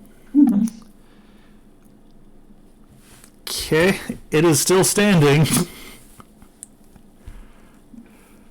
Sorry, did it land? A 19? Oh, yes. Okay. Alrighty, and rolling for damage on that one, and that is going to be a 13. Okay, still up. How's it looking? Like it regrets trying to punch you. That's a common sentiment. Another 19. That'll hit again. Okay, going forward, I might just make multi-attack things not allowed, because this is really powerful.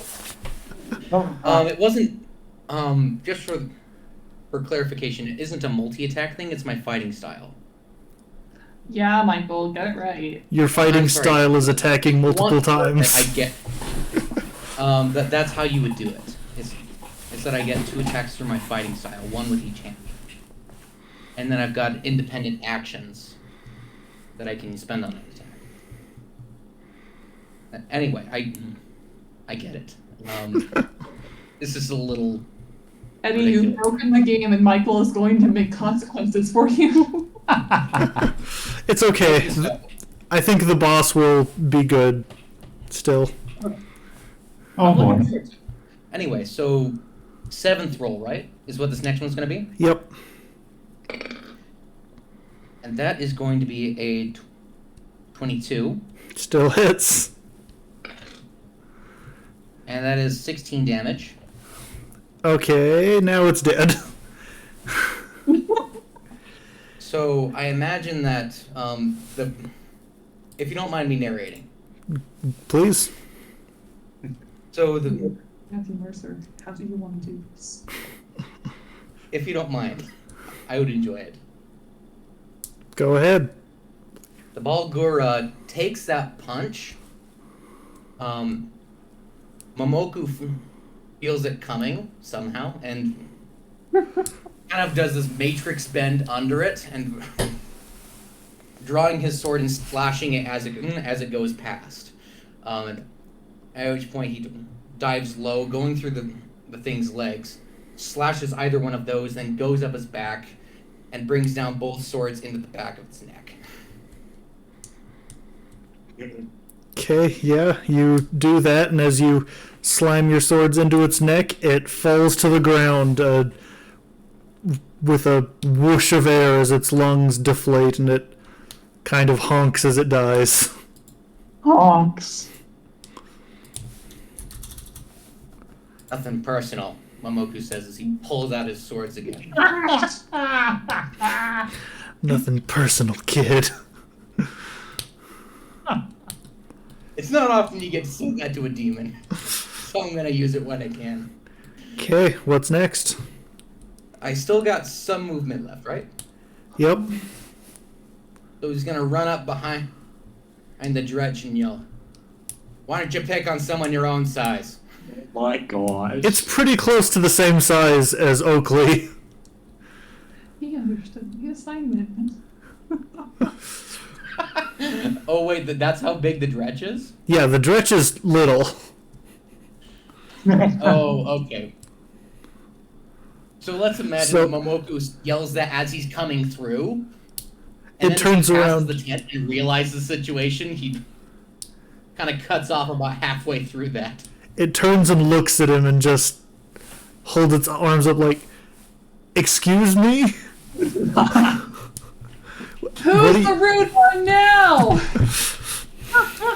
Now we established we're okay with insulting demons.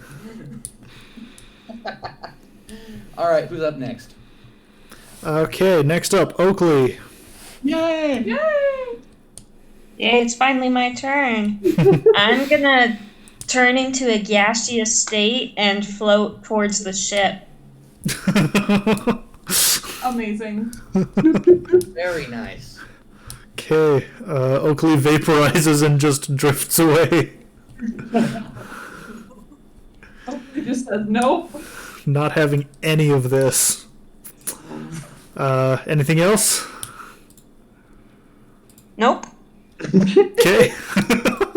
Oakley just leaves, or starts to leave. Okay, Tyler, you need to make a con save. I'm proficient in these. Is it because you're a goat man? Yes.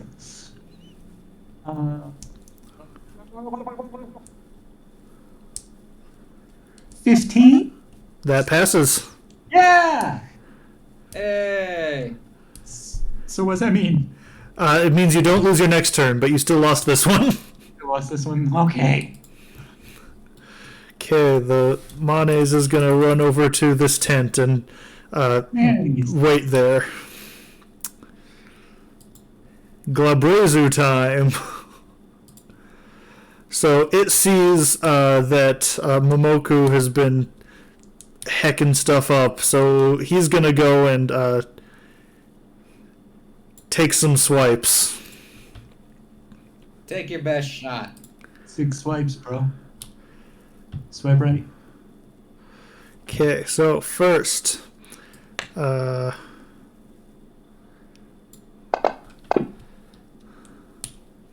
17, which will miss.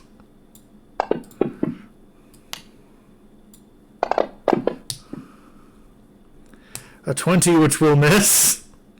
Jeez. How is your AC so high? Honestly, I didn't have to do a thing. You're the one that suggested the warder class, and they have a ridiculously high AC.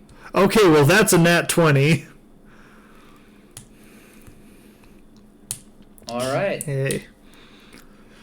So that is going to be, let's see. So first 2d10. So 15 plus the maxed out 2d10. So that's 35. That is 40 damage. Ooh.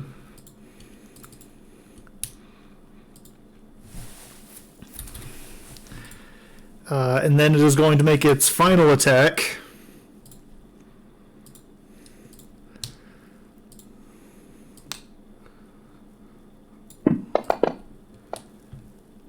Which I rolled wrong, but that is a 14 plus 23. Dang it, you're at 24. Okay, so it only hits you once, but you are now grappled.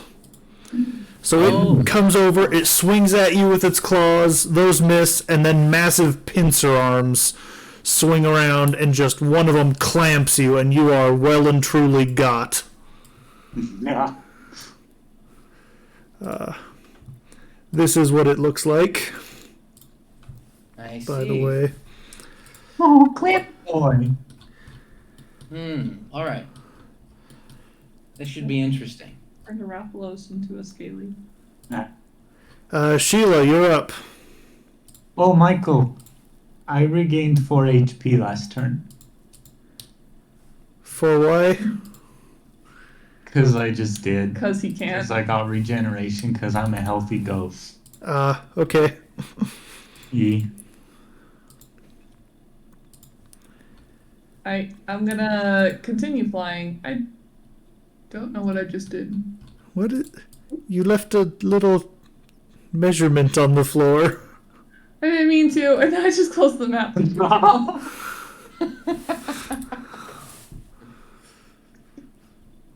This is why we don't ever let me do things.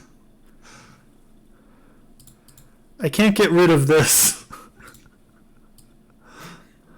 I can't either. Wait, I know what to do. By the way, Michael, the chat is right. This is a great map. Oh, Yeah, thank you. Wonderful. Thank you. I stole it from Google. Ah,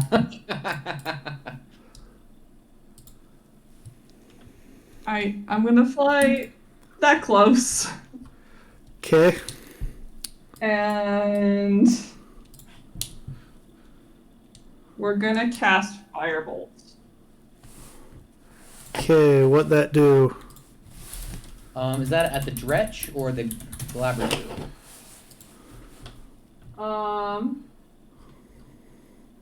Range spell attack. I'm gonna cast it at the little boy, the Dretch. Okay. So that's a ranged spell attack. Do I have any? What's this supposed to do? Hit it first. Which hasn't been going very well for me. Anywhere? Oh, I'm on the wrong sheet. Let's find it. oh, yeah. Okay. Doesn't look like it. Okay. Please. Is that Forget your spell cast? Oh, yeah, that is my spellcasting modifier. Okay, so that would be a 14. I'm not. That'll definitely hit Oh, really? against the little guy. Yeah. Yeah.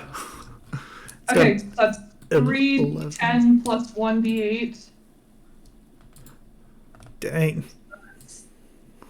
13. Let me roll d8. 16. Okay, you cast a firebolt into this thing's face and it melts off.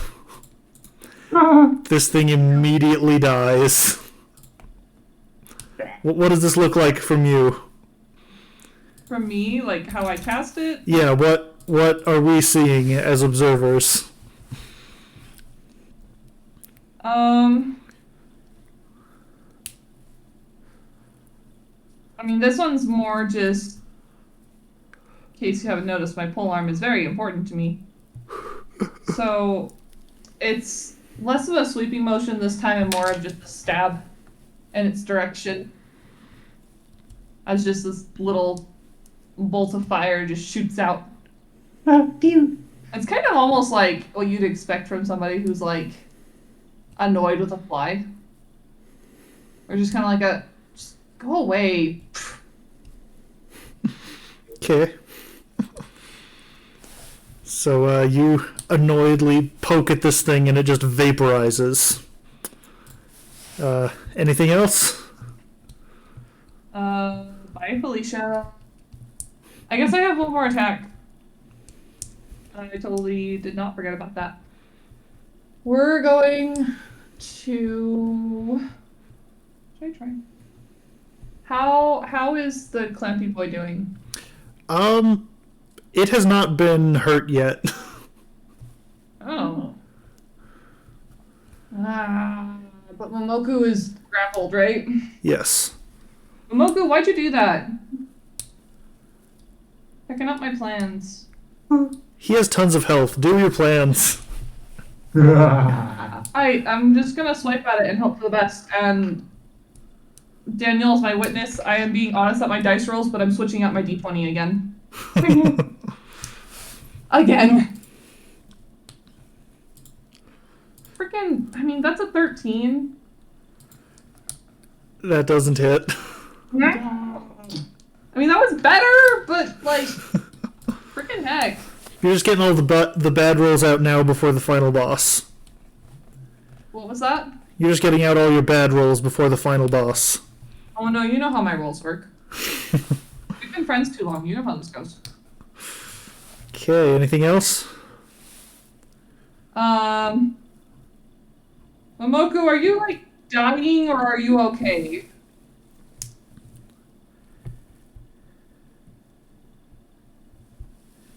Dang, no response is pretty bad sign.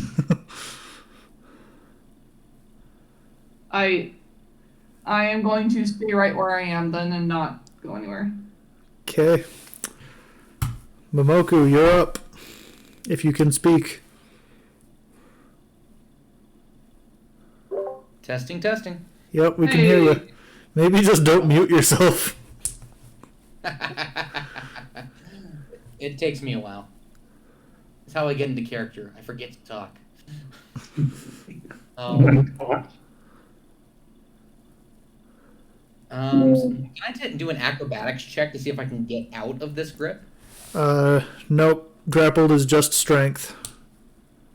Just strength. Yep, contested strength check. The only thing you can upgrade is strength. No athletics or anything like that? Nope, just raw strength. Alright. In that case, I'm not going to fight it. Grapple doesn't immediately impose disadvantage on attacks, right? That would have to be the restrained condition. Yep, you can still attack just fine, you just can't leave. Alright, that's fine. You may have chosen the wrong day to pick a fight, my friend. Momoku, and he takes his first attack. Do someone. And, oh, wow. Okay, that's another crit. Okay, Yeah! roll damage. Alright. Go be So effective. this is 19 plus whatever I get, right? Yeah. 24. Okay. 24 damage. Second attack. That's going to be 26. Okay, that'll hit. Its AC is 17, so just, if it's over that, just roll damage immediately. Cool, and I won't worry about it. Michael is bored of this. That is understandable. No, I just don't want to make everyone sit through 800 attacks. How much? 13 damage. Okay. Miss. All right, that's the first.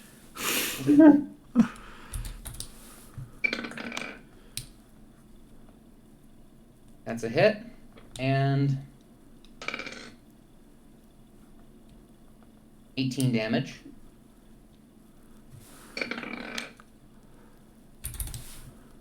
And when you match your opponent's AC, then the tie goes to the attacker, right? Defender, I think. It goes to the defender? Let me see. Because I just got a 17. Tie goes to the defender. The tie goes to the defender. Got it. And this is my 5th attack, right? Yeah, that was your 5th, I think. Okay. This one hits for 15 points of damage. Okay. Hit for 19 points of damage. And final attack. Crit fail. Okay, roll me a d20. Alright, let's see what we got. 6. Okay, make an attack roll. 7. Oh wait, no, that's just the roll itself. I include my modifier? Yes. Okay. That's gonna be a 20. Sheila, what's your AC? You have a plus 13 to attack? She's out of range though, isn't she? Sheila, what's your AC? 17. Okay, so you swing at this thing a bunch, you get a bunch of good hits in, and then on your last swing, there's just blood all over your hand, so as you pull your hand back, the sword just slips out of your hand, and it is going to just stab right into Sheila. Oh! Ah! Roll damage. Oh, good grief. That is 15. Okay.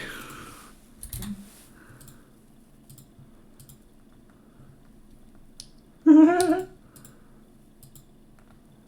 heck, man! I said I was sorry!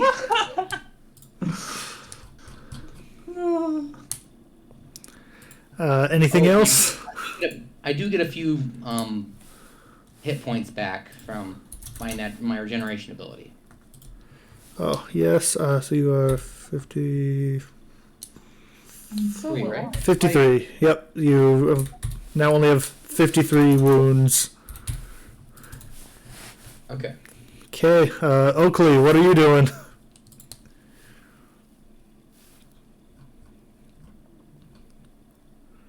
I am just continuing to float on towards that ship. Okay. You get to the ship. Do you want to get in and try and do something with it? Yeah. Okay, you materialize inside the ship, and the controls are kind of weird, but you think you might be able to figure them out. Give me an intelligence check. So help me if this is Oakley's best stat.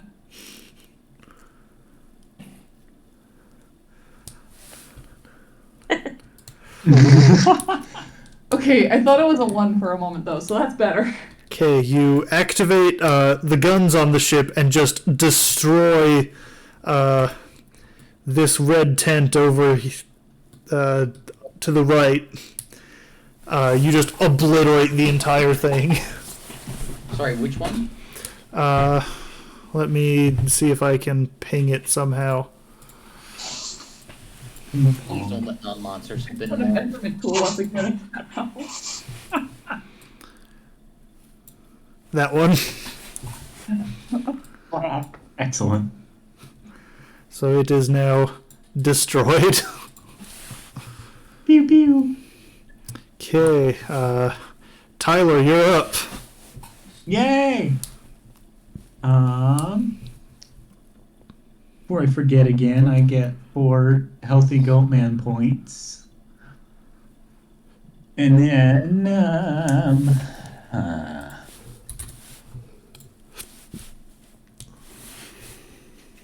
you'd think I'd have this figured out.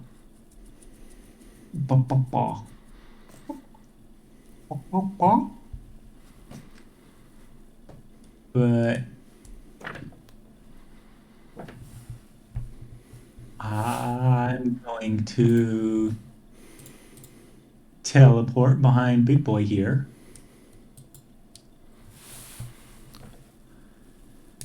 And then say, nothing personal, kid, no. And I'm gonna give it a couple whacks with my greatsword again. Okay, give us the wax. These are better whacks. And you have advantage, Oh, sick. because you're flanking it, technically. Ah. Whew. Good thing I have advantage. One of those was a 3. That's 21. That'll hit. And the dingage is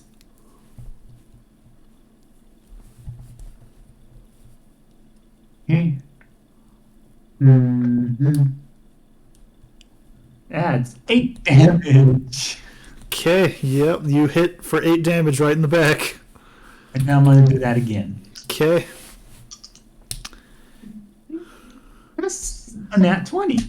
ooh, So that's 17.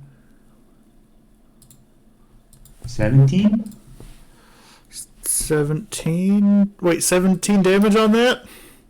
Yeah. Oof, okay. This thing is very not happy. It's like one of Momoku's normal attacks. So what does this look like as you lay into this thing? I'm just gonna pop up behind it and say that was not very nice, and just slap slap. Okay.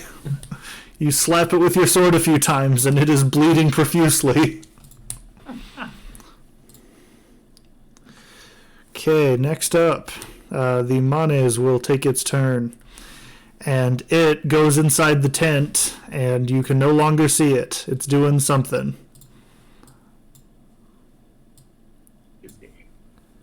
Get that thing. It's calling for help. Mowgli's in there. I'm sure it's fine. No, that's the other tent. Oh. Yeah, man. Oh, right. That's the Oh. mayonnaise tent there. My time has come. Okay. It is now the Glabrezu's turn again. Let me check something.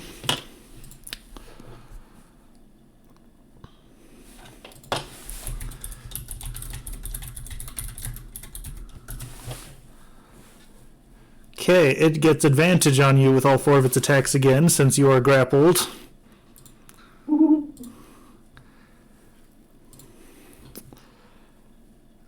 So let's have this thing just punch you. Punch, punch. So the first punch misses.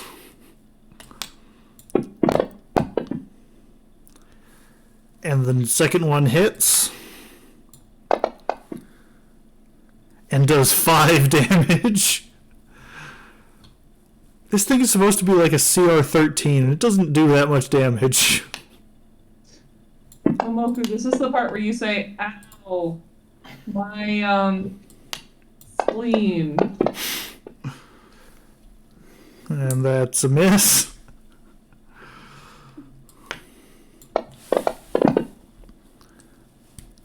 And that will finally be another hit. 25 damage. That one knocks the mask off of Momoku. Okay, so it punches at you twice and then just comes in with its other claw and just shears your mask off, along with almost taking your head off.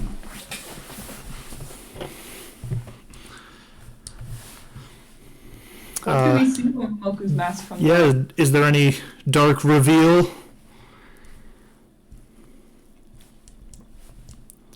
A very clear and distinctive burn mark running from one side of his face to the other, directly over his eyes, or what would have been left of them. Charred flesh. Okay, this guy don't care. He sees your ugly face and is like, huh, you look like me. And gets ready to continue going to town on you. Does he say that? In his own language, you don't understand it. Fair enough. Sheila, you're up. Can you finish this beast? What was that? Can you finish the beast? Go after the smaller one. We need to make sure it's not calling for help. Someone in the chat Sorry, cast healing word. Bottom right, Oh. red tent, yes. Thank you, just a sec. Thank you, Galaris87. Healing word on Momoku. Go ahead and roll a d4, Momoku. See how much you heal. A D4? Yep. That is a 3. Okay, you heal up 3 points. We'll take it. Thank you very much, Galaris87. Okay, what were you saying, Sheila? So it's the start of my turn, so I get 4 magical girl hit points back. Okay. Are those And different as from I cast regular person hit Firebolt at points? that the little dude ran into. You're I casting set it on fire. fireball or firebolt? Firebolt, which will set things on fire that are not being held or carried. Okay. Or not being worn or carried, sorry. Okay, yeah, it happens. You fling fire at it. Is this with your stabby again? Yep. Okay, you thrust your pole arm out and the tent just explodes into flame and you just see it burning and feel happy, I suppose. I was gonna say, for the first time since she woke up today, Sheila smiles. Let's hope there wasn't anyone in there other than the demons. Anything else? How much I need? I'm gonna. Momoku, can you handle that? Yeah, I think I got it at this point. Do you need your sword back? That'd be nice. Okay, because I'm assuming that either landed near me or is still attached to my person somehow after being stabbed. Yeah. So I will just fly back and drop it off by Momoku. Okay, you head over and drop it off, and anything else? I'm gonna land Sorry, into my hand or nearby me? Just to. nearby. I don't want to get close. Fair enough. Nothing. Nearby, and then I'll use the rest of my movement speed to go towards the tent. Okay, Momoku, you're up. You only have one sword with which to attack. Which is why he's gonna pull out his a dagger from his sleeve and go to town with both weapons. I was really hoping you would say he pulled out just a third katana. I felt like that'd be Just- overkill. I would not complain if you said. Roronoa Zoro, this Guys, thing. My backpack, but she didn't get the one in my belt. I'm sorry, I couldn't make out what you said, Michael. What was that? As a One Piece reference, I said you're gonna Roronoa Zoro this thing. I'm sorry, I still can't hear a word you're saying. Something's fuzzy. Oh, can you hear me now? Better.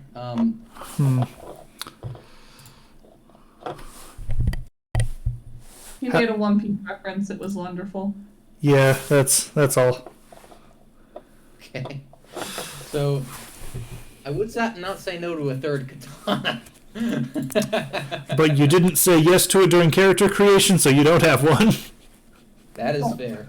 All right then. Let's start with the katana. Oh my hot dice. Okay, that's another crit. The frick, man! I can't believe it either. I I'm gonna wish I start had some way to prove this to you, because this has been ridiculous. Okay. Alright, here goes. That is 21 damage. It is still standing, but it's still alive. But as you slash across it, it just passes out and collapses to the ground. So now I'm not grappled. You are no longer grappled. It is no longer conscious. So I'm gonna go and grab my other katana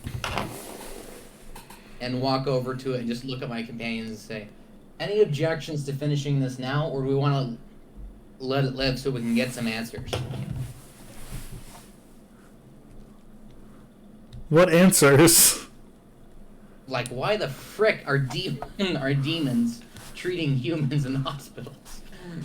Well, unless you can suddenly start speaking its language, I don't think any of us can communicate with it. Alright, fair enough.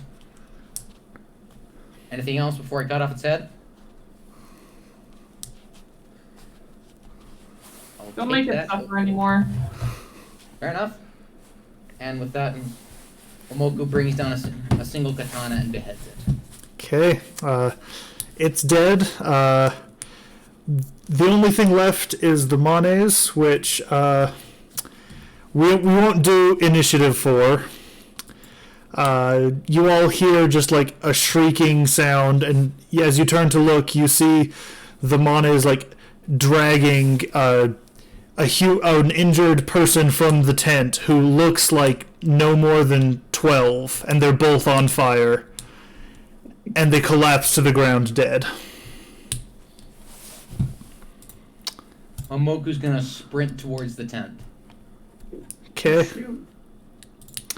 We are going to take a break real quick, probably 5 minutes, and then we will be back. Bye-bye.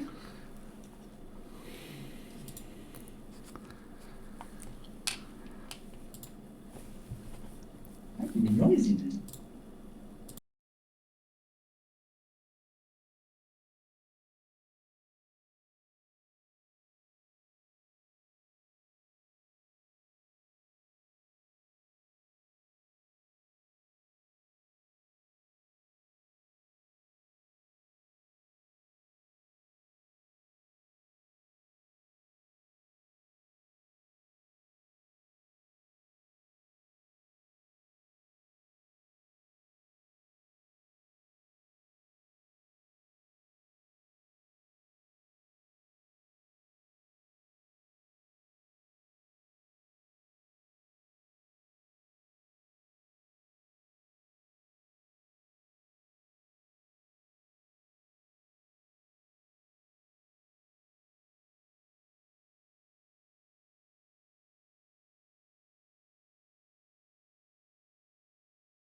Only made out about half of that from you, Michael.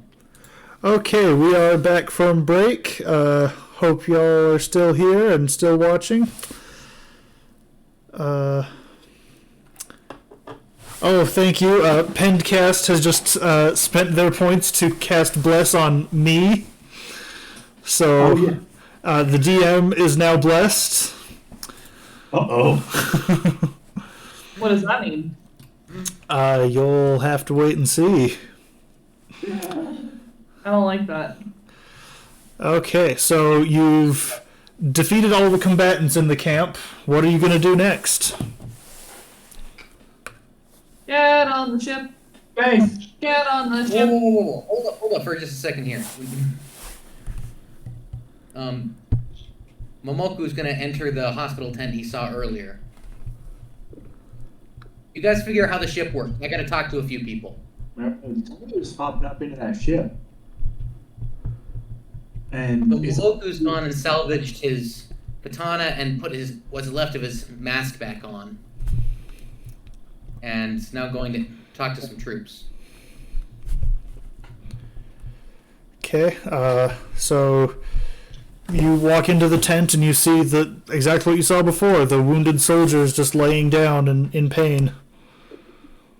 Any that are more coherent than others? One of them seems like he can talk. Do I have any potions on me? No, you do not. Okay. You have your field rations, which you could give him if you wanted. I probably have enough for this mission and then a little bit more. Is that fair? Yeah. Okay. So I'm gonna walk up to them. Soldier, do you have a name? He looks up at you, thinks for a minute, and then spits at you. Dang.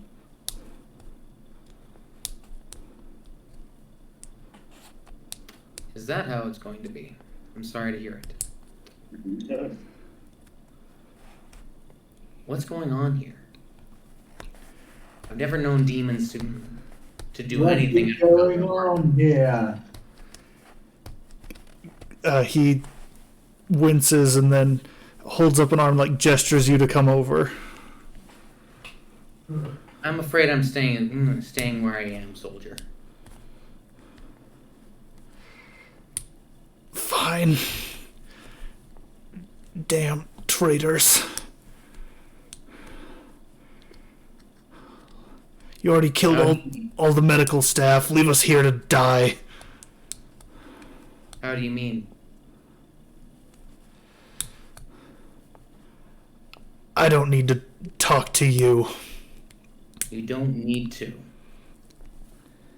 But if you feel like I'm on the wrong side of this war, then I'm all ears.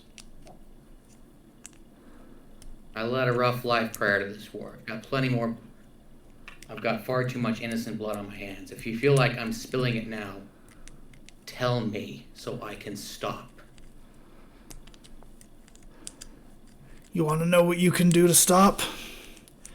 You go back and you knock down that fortress yourself and let the Devourer finish her work. Which is? I guess devouring.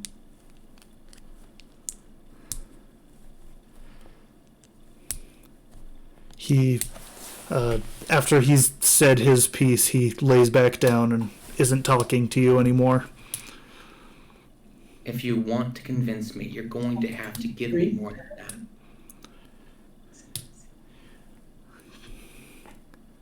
He's just ignoring you. All right. But I want you to know before I walk out of this place, I need turns to go. This may have been your one chance to convince someone that could change this war. If 3 sentences is all that's worth to you, then maybe this is the best we can do. And he turns to walk away. As you leave, he wants to have the last word. You got at his pride. So as you're walking out, he yells kind of weakly, The war's already over. I just want you to give up. Is that right? Some things are worth fighting for, and some things are worth dying for. I've seen a lot of fighting and dying in my lifetime, kid. And I am not going to leave this world and this galaxy and the lives of my wife and my child to the kind of tyranny that the Mind Flayers will bring. If you are willing to do that, then that's your business. So you were already out of the tent when he started talking, so he gets up and he closes the tent flap. And with that, Momoku just starts kind of doing the slow walk away from it. Okay, the three of you at the ship. Who wants to see if they can figure it out? I want to hop up into the ship. Okay, make an intelligence check. Oh, well, first I want to see, is Oakley around? It's like, have you just been hanging around in the ship? Yep. Hey, so have you figured out how to fly this thing yet? I shake my head. Well, let's see what we can do. I'm gonna make an intelligence check to see what I can figure out. Whoa, whoa, watch it. Just don't press the same button she did, for starters. Oh. Or they did, sorry. Alrighty. Oh, Dang. that's a dirty 20. Okay, yeah, you get in and you look at it and you're like, huh, this is easy. And you just immediately are able to get the ship moving. Do we have to get the canvas off? That's what positive mental attitude can do No, for you. it's like just an awning over it, so you can just fly out of the tent. Okay, gotcha. All aboard.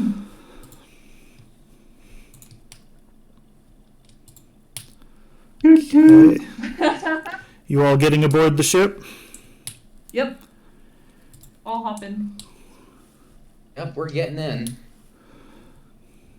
Admit it, Momoku isn't showing it, but he's nervous. This is one of those situations where he has to completely trust other people to keep him alive. Because he is blind and cannot tell what any of those switches say. Okay, you pile into the ship and take off. So, do you want to take the time to get a long rest before proceeding to the next level, so to speak? See what that do for us. You will get all of your HP back, and if you done any spells, you'll get all your spell points back.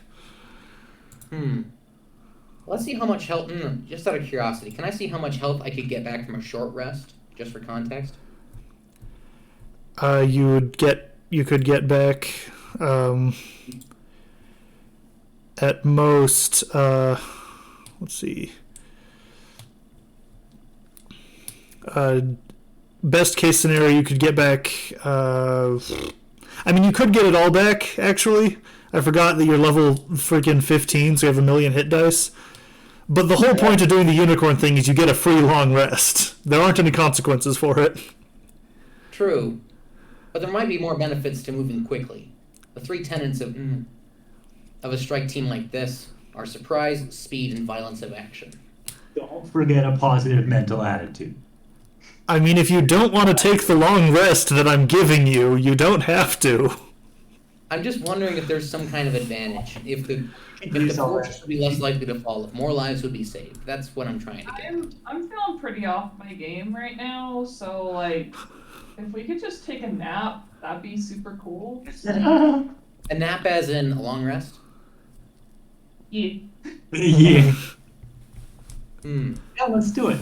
Have a sleepy You time. guys are the ones that need spells, so you're probably a better judge of this than I am. Honk shoe, honk shoe. Alright then, I guess we're... Any further objections to taking a long rest? Honk shoe. Alright, I guess we're taking a long rest. In that case, Momoku is going to trying to find a comfortable spot, reach into his jacket and pull out what looks like a strange wind instrument and start playing quietly. You are all in the spaceship. Sorry, come again? You're all in basically a toboggan-sized ship together. A toboggan. Oh, Okay. small boy. Yeah, it's like a little guy. So he pulls out his instrument and just starts doodling away, and the rest of you, it is like echoing and reverberating. You can clearly hear this entire thing.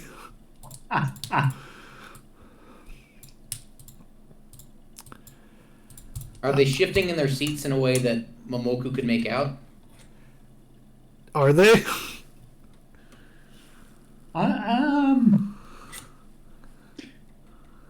Tyler's definitely not gonna say anything about it, but you know, I'm gonna do me a little con check to see if okay, yeah, he's not wiggling. Okay, Sheila or Oakley? Oakley is holding so still that you wonder if they're still alive. Alright, that leaves one. Oh, You should be around. no. Yeah. Nah, Sheila's got like. So her hair's just like kind of been in a ponytail this whole time, and she's got one of those headbands that like makeup tutorial people use to hold their hair back. Mhm. And so she kind of like pulled it down so it's over her eyes and her ears. Boom. She's a veteran napper. Nothing is going to shake her nap. So Momoku goes on for about another 15 minutes and then calls it quits.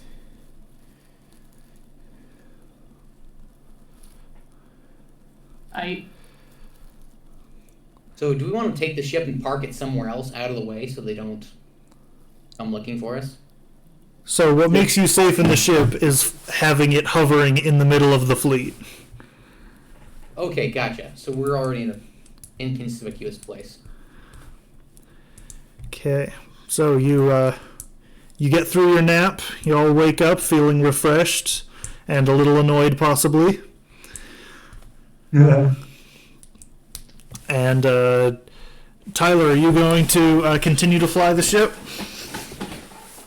Unless anyone else wants to. No, I'm good. Okay. Yeah. Momoku does the wave his hand in front of his eyes thing. To say the obvious. Let's keep going then. Okay. Let me get this up. Just a second.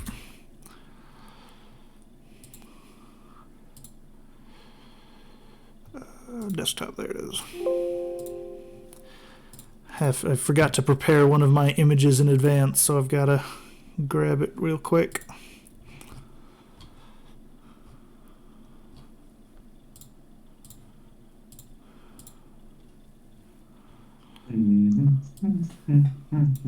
Okay.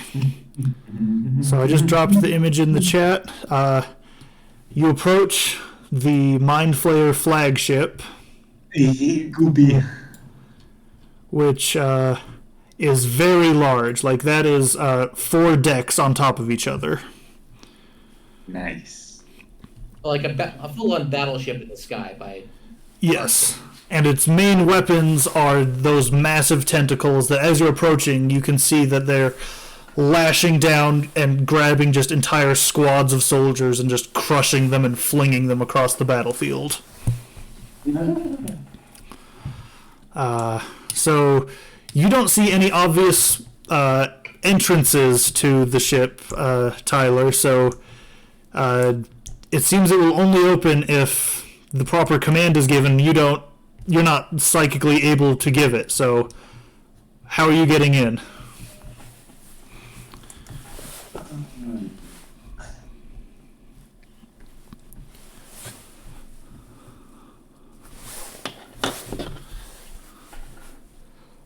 I mean, I don't think I can teleport in because I don't know where I'm going.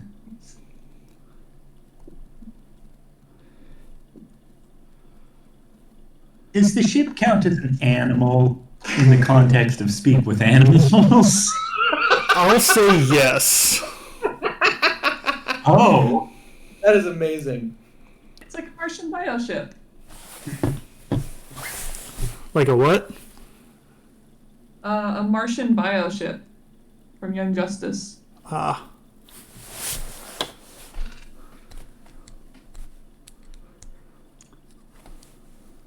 ugh.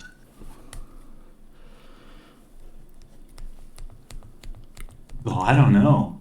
You guys have any ideas?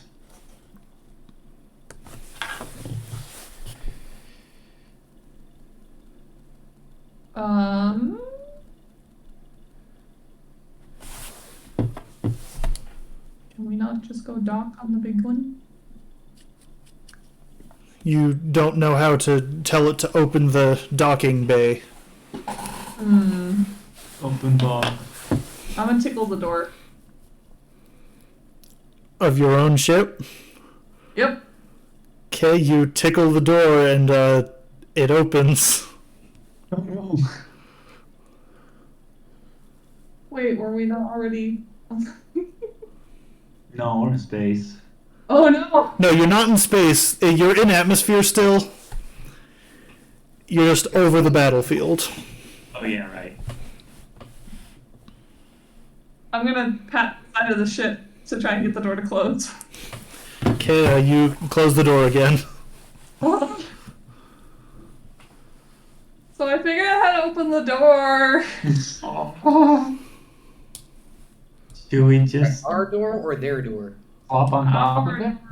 If we can get close to their door, can we not just open our door and then try and open their door? You don't know where their door is the problem. Looking for sphincters.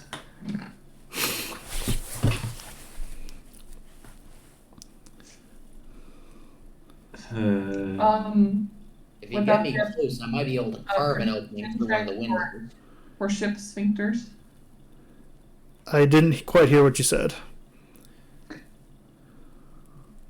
Because Daniel said he was looking for ship sphincters, so would that be a perception check or an investigation check for ship sphincters? I'll say investigation. All right, let's. Roll for ship bubbles. That's a natural one. Okay, you try and bring your ship in a little closer to get a better look, and you just floor it. So, Daniel, roll a d4 to see which deck or actually a d6 to see which deck you're going to land on. If you get a 5, you're on top of the ship, and if you get a 6, reroll. Alrighty. That's a 5. Okay, so you wind up crashing into the top of the ship, which I don't have, is the only part of the ship I don't have a map for. But there's not much to do up there, it's just the top. Is it that bridge-looking place up on top? The Yes. Well, this isn't the worst place. Have you guys described what this looks like to me? yeah, it's A purple oval, essentially, and it's flat. And it feels like you're kind of stepping on meat. purple and meaty.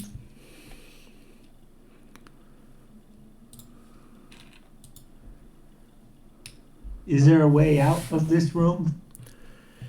You're not in a room, you're standing, like, on the roof. Oh, Are we out of the ship now? Yeah, your ship, as you crash land, it just breaks apart. It's not a very sturdy ship, so it glorps up into pieces, and you're on the top of the ship now. Let's move quickly. They may have noticed that. Are the blobby thingies like windows? Yes. Can Well, I go for one of those and then teleport inside? Yes. Make a dex check to see if you can look over without falling. Oh boy. I'm gonna, knowing him, I'm gonna walk up behind him and be ready Push. to grab him if he trips. Oh.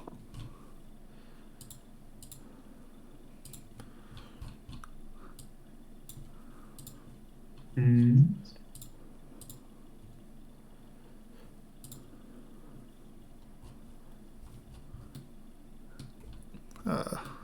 What did you get? A 15. Okay, yeah, that's good enough. You lean over and peek in, and you see that it doesn't look like this is the command deck. It looks like a gunnery deck. So you see several large ballistas coming out through ports in the walls. There's no one on it currently, but it looks it's unoccupied, and it has a bunch of guns. Cool. Hmm. Can I find any kind of hatch or sphincter? No, neither of them up here. What? There are neither of those things up here.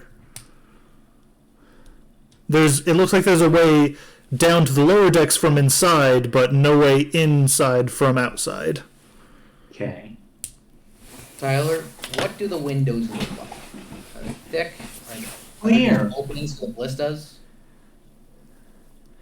They're pretty thin windows. Like, they don't look like they're meant to take much of a beating. I could probably kick my way in.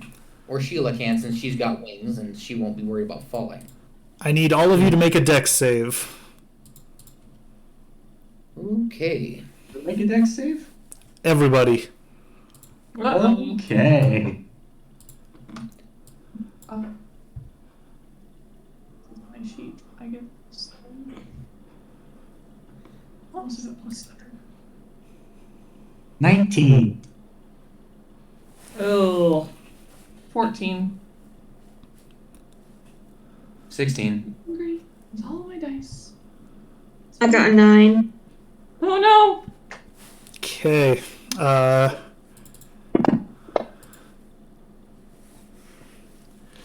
Oh, if this is based on balance, I have a special ability relating to that. It's not. Oh, Okay, okay. so this Because is- I can't lose my balance. So each of you, as you're just standing looking for a way in, you just sense something change. And 3 of you dodge out of the way, dodge to the side. Oakley doesn't manage to react in time. And takes 16 damage. Oh no! You just feel a sword just swing almost all the way through you, just nearly cutting you in half. And the other 3 of you can sense that the sword went like just past you. You barely managed to dodge out of the way. Oof. Oi. And as you turn and look, you see in the center of your battlefield, which I'm going to just use a different map for it because we need a map. So, just a second.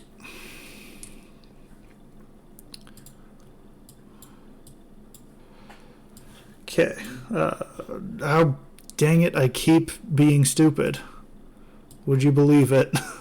Good. Same. Okay, so this image should just be black right now, but you'll be able to see in a second. Cool.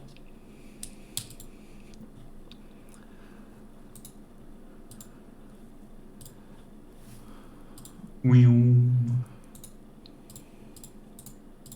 Whew.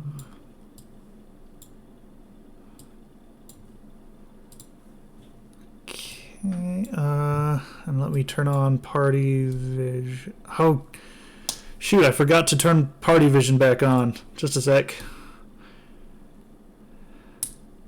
Party vision.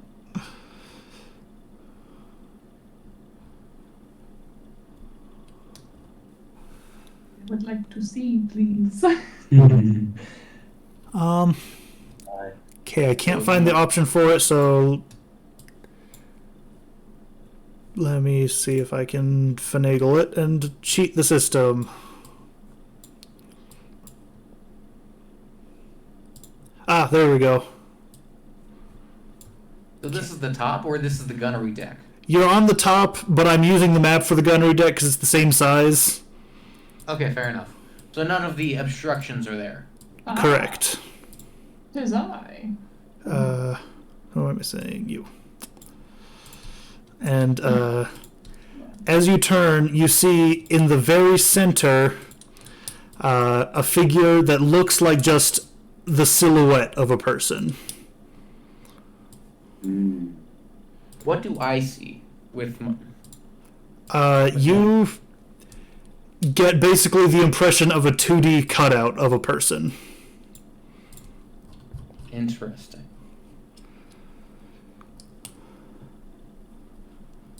Yes, you two would be more up here. Okay. And they're just standing there, holding a sword out and looking at you guys. I'm going to cautiously swipe my polearm and see if I can, like, swipe through them. Okay, make an attack roll.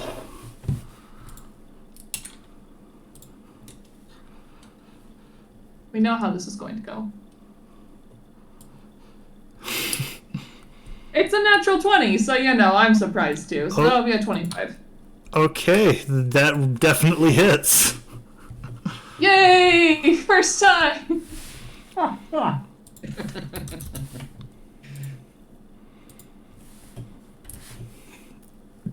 Ooh. Damage. Ooh, yes. Do I need to roll damage? Sorry, yes, I was setting something up with the character. But yes, roll damage. You're fine. I was just like, do I need to? Are they real? No, yeah, they are real, and as you swing at them, it feels like... It doesn't quite feel like you're cutting through someone, but more like cutting through water. But it's definitely doing something. Dark orange. And then you have your 7, 9, 10, 13,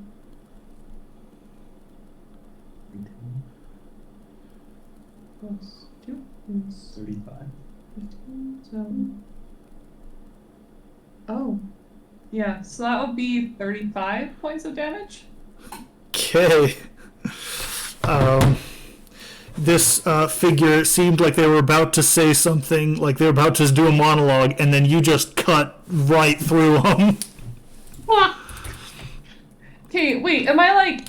I should have asked this earlier, but am I like attacking it? Because I was just trying to like see if they were like solid. It wasn't like an attack, it was just kind of like a, like...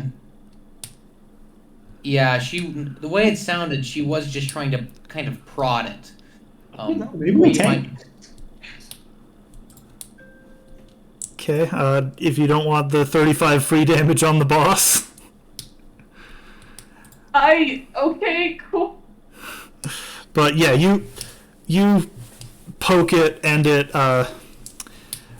fine. You just poke it, you didn't do a full attack, but it did the damage. So it isn't going to treat it as if you just whole hog attacked it. Sorry, I guess I just don't know my own strength sometimes. Whatever. So you do feel it is a physical presence, and it turns and looks at you as you poke it. So, like, are you here right now? Or are you, like, what are you? Because you don't feel like you're actually here, like you're some sort of projection, but, like... I am the will of the only God that remains. I'm sorry, could you say your name again? I didn't quite catch that. I think he said it's Will. My name is not Will. I am Okay. Abaddon. Right. Is that short for like Abaddonald? Turns and just looks at you and doesn't do anything. Momoku's gonna ready an action and to sprint forward and attack himself should the being attack again. Are you like? So I'm guessing you're the one behind, like, all of this, everything that's going on. But again, are you here, or are you just projecting yourself here? The figure points at Oakley. Ask your friend if I am here. And I am not the one in charge here. I am only their servant. Whose servant? The Devourers? Indeed. So you're a god, but you're taking orders. I did not say I was a god. I say that I am the will of the only god that remains. Oh, right. What, you So ruined you're my a dramatic personal monologue. secretary, is what you're telling me. I'm sorry, what was that? You're a personal secretary. If that is how you choose to think of it. Momoku is involuntarily breaking a smile. You're breaking what? Momoku's face involuntarily breaks into a small grin at this. So Oakley, is he here?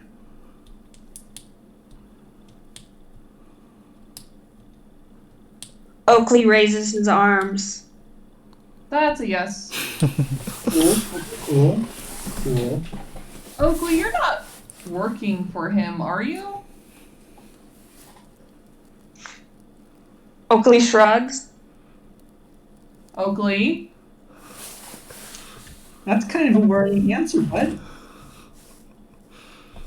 Oakley, are you trying to help us, or are you trying to help the Mind Flayers? Oakley shakes his head. That wasn't a yes or no question. Can anyone, actually talk to Oakley? Dude, Will, not Will. Secretary man, can you, actually talk to him? I don't know. Hello? As this nonsense is going on, you feel the rocks that the elder gave you starting to vibrate. There's a message trying to come through. Oh, hold on, I'm getting a call.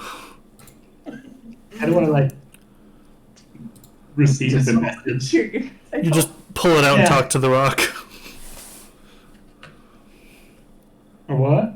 You just pull out the rock and talk to it to use it. Okay, I'll pull out my rock and talk to it. Stones of our speech, stones of our speech. Say hey-o. Tyler, what's going on? What's your status? Just talking right now. This guy, it's not Will, Abaddon. That's what he said. You know? I don't know who that is, but you need to get back here immediately. It was a trap. The Devourer is here. Oh, The Devourer is back at the fortress. Momoku says without turning away from Abaddon.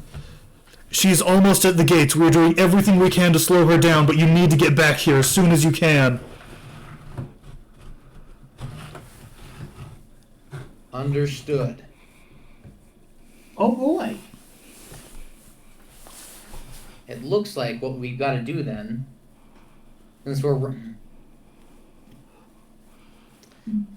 is take control of the ship, or grab some parachutes and use that to get down to the gates. Crash the ship into the Devourer. Yeah, sounds like a good plan to me. Nah.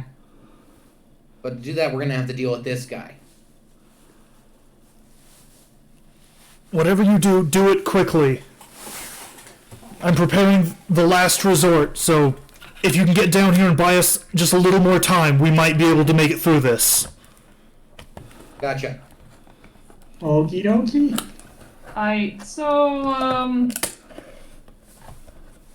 Mr. Secretary, Yes. I grin, but he's acknowledging that is his name now. So like, why? I can't believe I'm actually asking for your monologue, but why?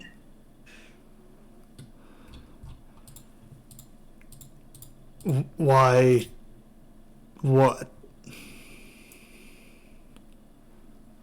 All of this, the Devourer attacking the world, like why? Simple. Why in the camp? Why are they calling us traitors? Or why are, I guess I don't know that, but why the humans in the camp? Why are The Devourer will bring a new age of peace, but those remnants who still cling to the old gods must be washed away. There's a difference between peace and quiet. Silencing all those who oppose you isn't necessarily peace.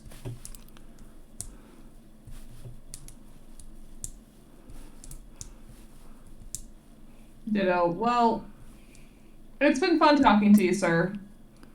But we're just gonna leave now. We got stuff to do. I'm afraid that cannot happen. You must not disturb the Master's plan, and I have been sent to ensure that you do not leave this ship. Oh, the master's busy. They got an appointment right now. Looks like we can't see him. Hey, Michael, I've got a question. Okay. It's just a little bit technical, but I've got an ability that halves all fall damage that I take. From the current height So, I'm standing at. fall damage in D&D is absurdly meaningless. Sorry, what was that? So you're like probably 1,000 feet up. And let me see what it says. So you would take 50 d6 of damage, which potentially could kill you, but almost certainly wouldn't. And how much would be left? And that's if it gets cut in half. Yeah. So it goes from 100. Oh wait, nope, never mind. The maximum falling damage is 20 d6. So for you, you'd take 10 d6 and literally couldn't die from it. Sorry, I take 10d6. Yeah, since you would have it. Or well, essentially that. Okay, 10d6.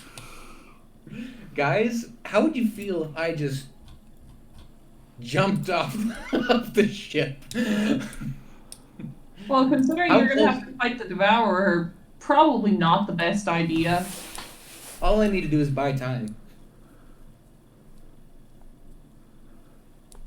By fighting the Devourer. I'm durable. Don't you have a kid? Aren't parents supposed to be more concerned about their well-being because they don't want to leave their kids? Yeah, I don't want to leave my kid, but I'm more concerned about them surviving. And look at it this way. His turns take an obscenely long time. So if anyone's going to buy time...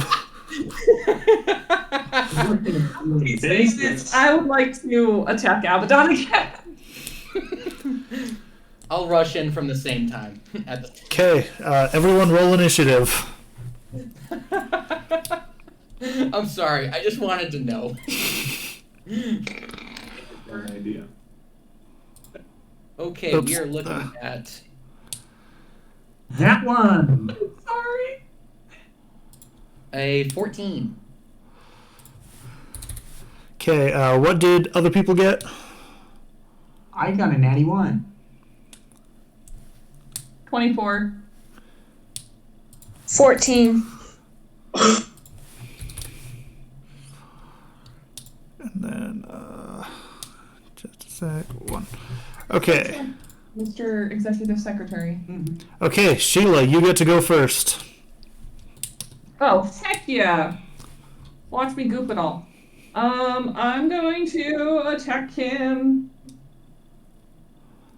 with... First of all, can I step up onto this platform?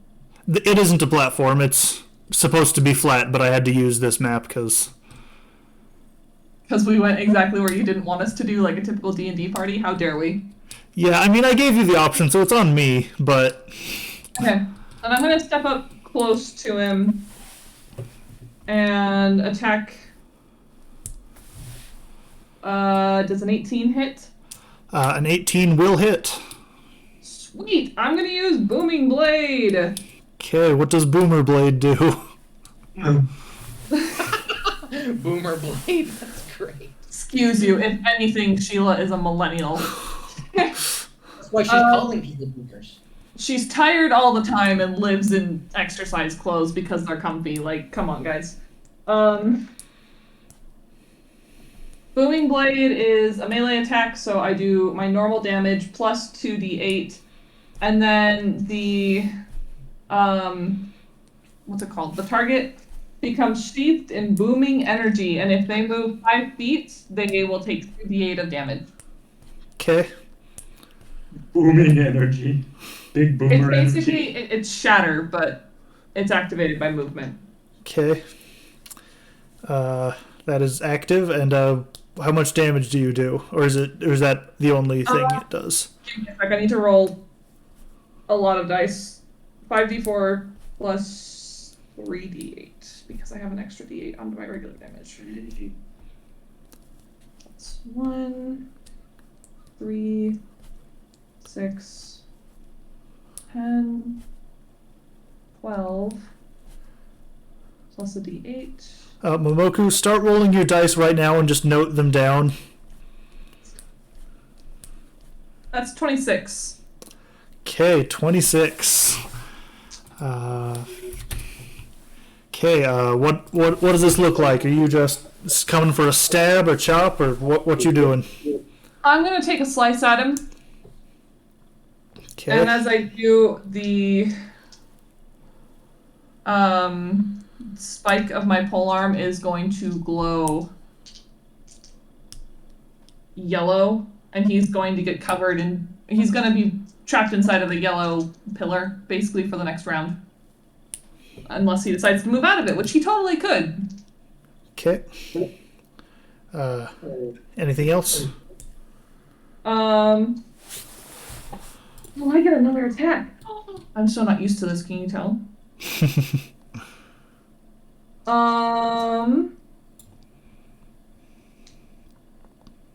And I'm just going to use Sword Burst. Yeah. Sword Burst, which basically, spectral blades encircle me. So the whole 5-foot circle that I inhabit becomes circled in blades. And he needs to make a dexterity save. DC 16. Okay.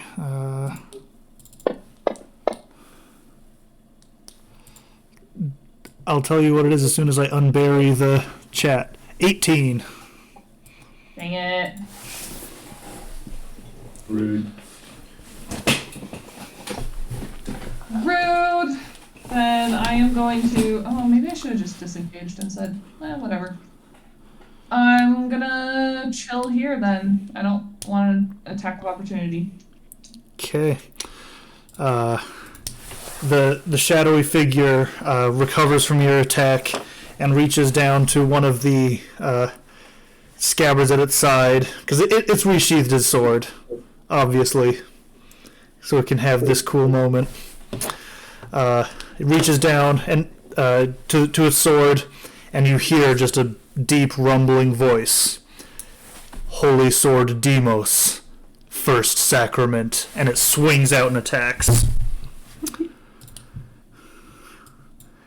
And it is going to attack 4, It is going to attack Momoku, and then Momoku again, and then Sheila. Woof. So it simply teleports to Momoku. So it does trigger it, but you don't get an opportunity attack. So roll your damage.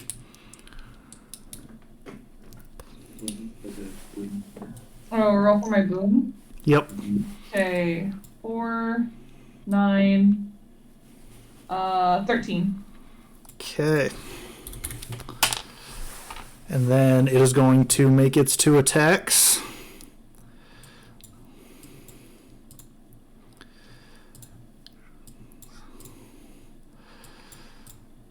So, an 18 will not hit.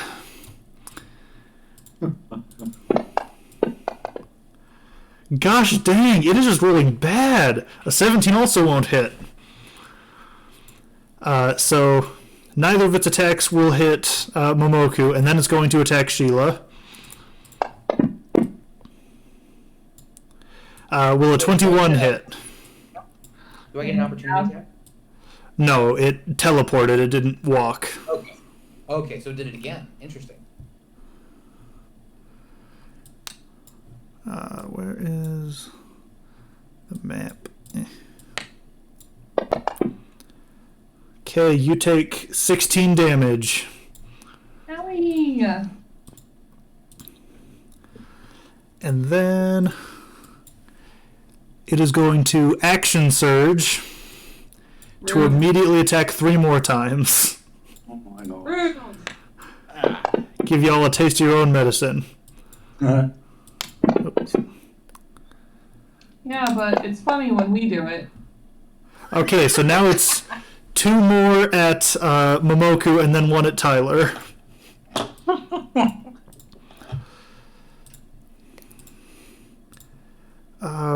So many freaking character sheets open.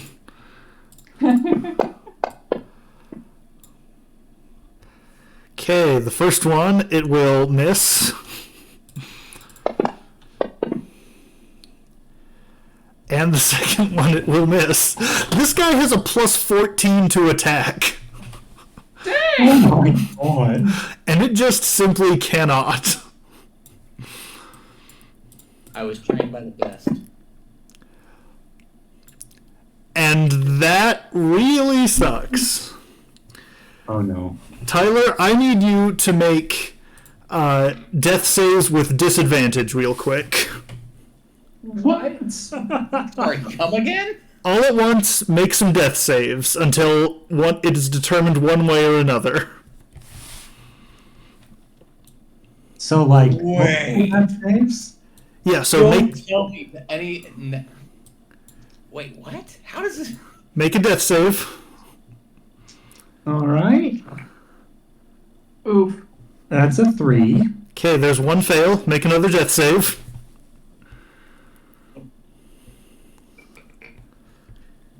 That's a 4.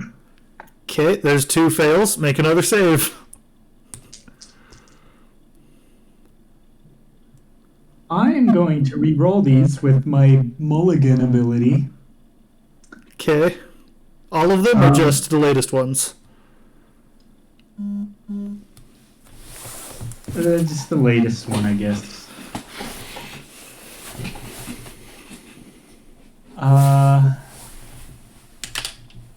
So does it count as one re-roll to make one roll a disadvantage, or do I re-roll dice separately?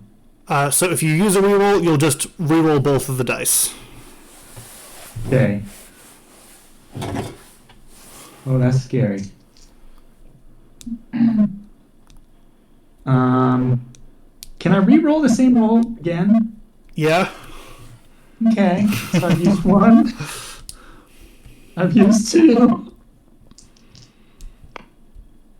Hey, that's a 14. Okay, there's a pass.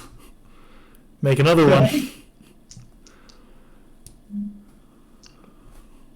18. There's 2 passes. This next one decides it.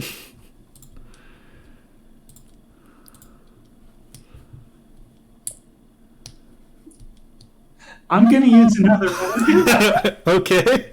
because that's a nat one. So, oh jeez. Okay, this is a lot of fun.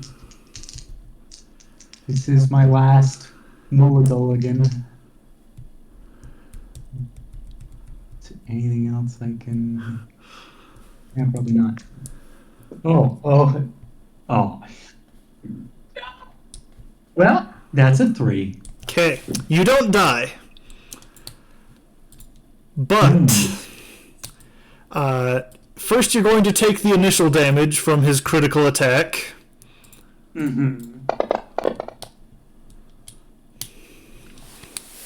Which that will be 21 damage. How many? 21 just from the attack. And then at the beginning of each of your turns, you're going to take 21 damage. Oh, shoot.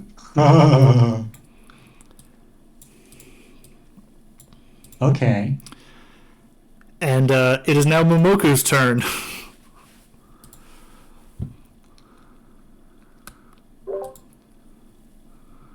All right. Time for a real fight. And Momoku's gonna charge in, drawing his Healing sword. word was cast on Tyler. Oh, okay. Tyler, roll a d4. Oh, it's a 1.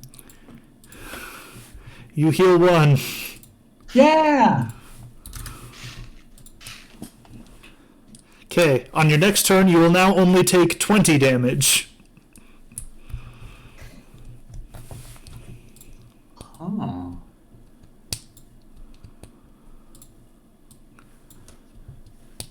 Okay. Is it my turn now? Yep. Okay, cool. So I did what I said I did. And am I flanking him now? Yes, you are. So am I attacking with advantage or? Yep, advantage. Stab All right, him in so the I'm butt. Make your 8 trillion attacks. All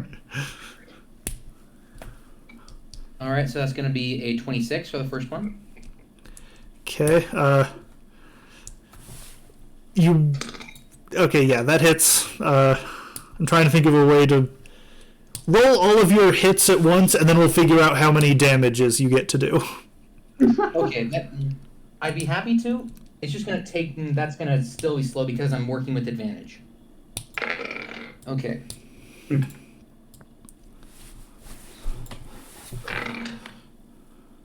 Okay, so my scores are 26, 20, and 27. Okay, all 3 of those hit. So we're looking at 33 base damage plus 3d8s. That's going to be another 5 damage. Okay, so that's So 30, damage for 38 total, you said? that's going to be 38 damage for all 3 attacks. Okay. Okay, I'm going to make another 3.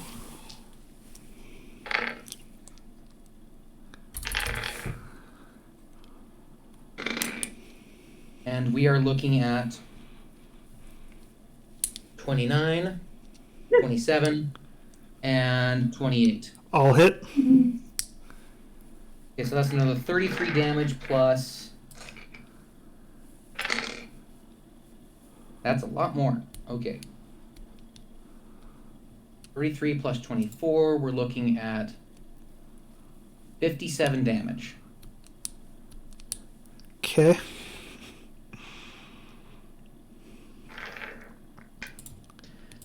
And for my last action, I am not going to attack, but instead take the dodge action.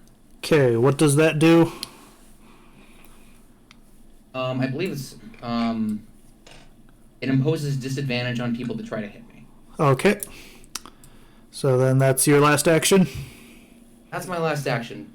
So Okay. Momoku just charges up, draws both blades, and basically turns into a windmill of steel for a brief moment, and back takes a single step back and prepares for the counterattack he knows is coming. Okay. Oakley, you're up next. Okay, how close do you have to be to cast banishment? Yeah. Excuse me, what word did you just say to me? Sorry, what? Did you just say banishment? Because I didn't consider that. Yeah, I said banishment. Yeah, that's what I thought you said. Okay, 60 feet range, so it has to make a charisma save. What's the DC? I have no idea. Okay, it'll be 8 plus your proficiency plus your spellcasting ability. Okay, my proficiency is 5, I think, and I don't know what my spellcasting ability is. Yeah, it never really defines that in this. Yeah, it is missing that.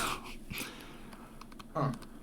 So your highest is wisdom, so we'll do wisdom. So 8 plus 8, so 16.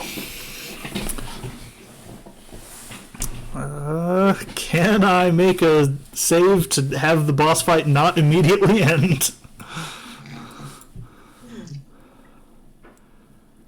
You know what? I'm rolling a physical die for this one. So you can cheat? No, not so I can cheat. I could cheat anyway because you can't see my digital dice either. Got a good okay. point there. But it Besides, he's giving me my word for the ridiculous number of crits I got tonight.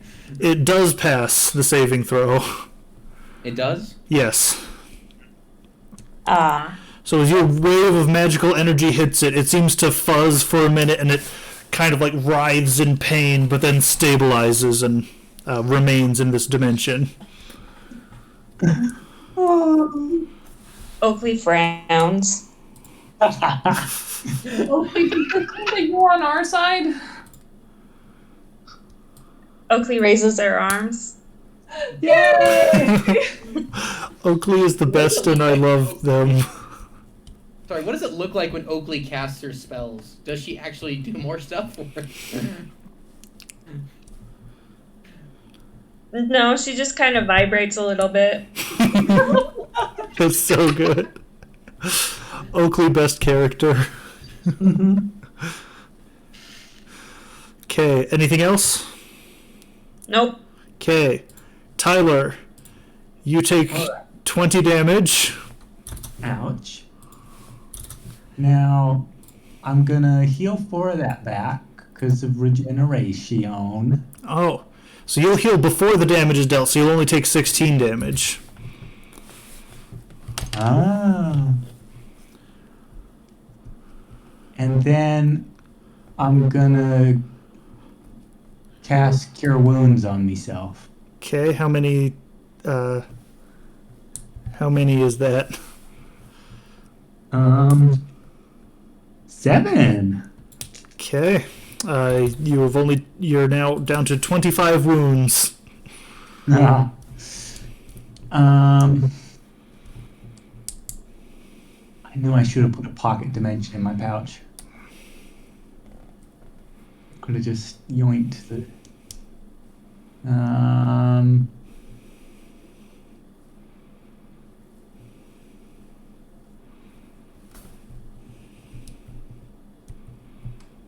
Okay.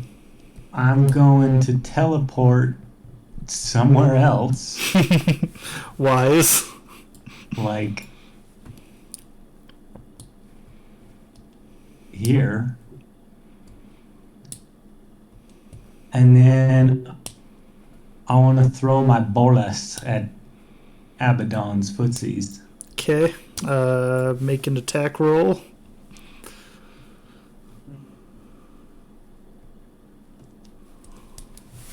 Oh, right, I get advantage. Because they hacker it. Baba booey, baba booey. Gotta do math. And I needed that advantage. That's a 6 plus 7. That's 13. That does not get it. Nice. Yeah, I gotta remember how many things I just did. Yeah, all my things. Okay. Then it is Sheila's turn. Woo! Inspired. Hmm? That was like speed. Inspired. We're on the top of the ship, right? Or the top deck. Yeah. So, is there a ceiling, and how high is that ceiling? No, you're on the roof of the ship. Sorry. Okay, So there is no ceiling. sweet. Then I am going to pick up and fly.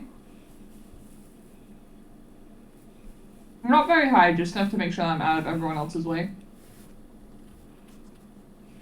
And I am going to...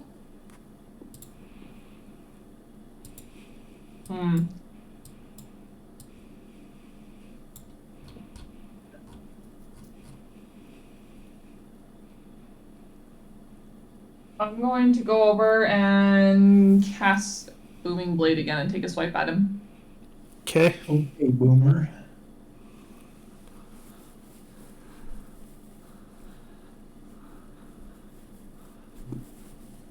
Ugh, that's a 7. Okay, that will not hit. Yeah, I kind of figured. But it's fine. I'm going to cast...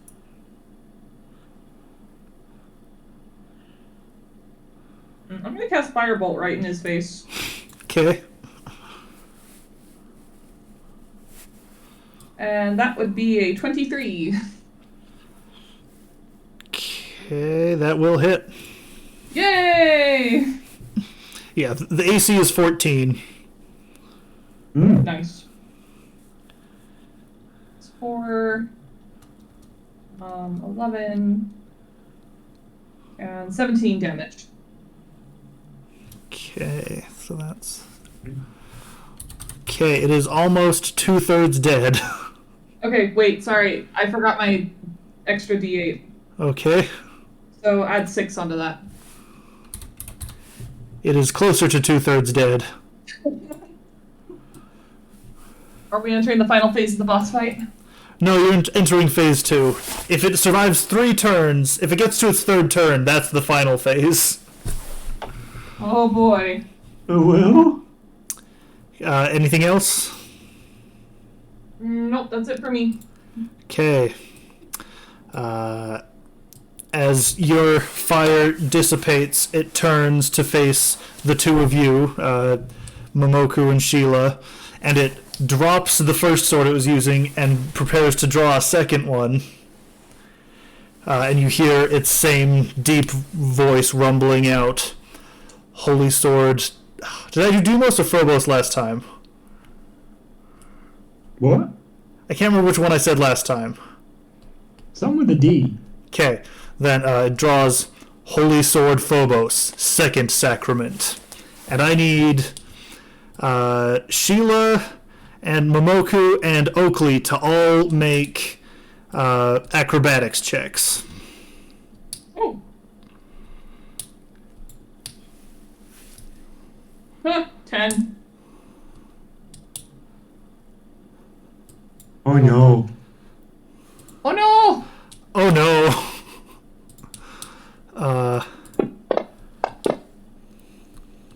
What did you get? Brain fart. What did you get, Momoku?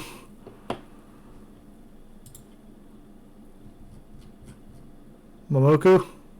Are you Hello? muted again? Sorry, forgot I was muted again. 24.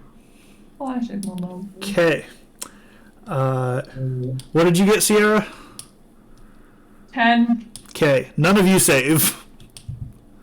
Cool. So you each take only 9 damage. Woo! Right, so wait, all of us failed that check? Yes. Me included? Yep. Wow, okay. Some things do that. Like Shatter, which is why it's the best spell. No. Where is... and then, to end its turn, let's see.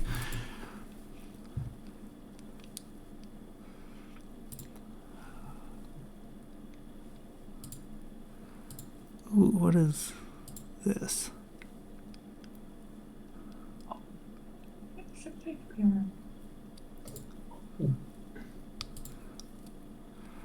Okay, and y'all are lucky because since I didn't use it last turn, I'm not going to use it this turn because it was my own mistake. So it isn't going to do its other special thing. So it will just end its turn. Alright. Momoku, you're up. Death comes to all. Alright, so gonna do the same thing we did last time. Sound alright? Yeah.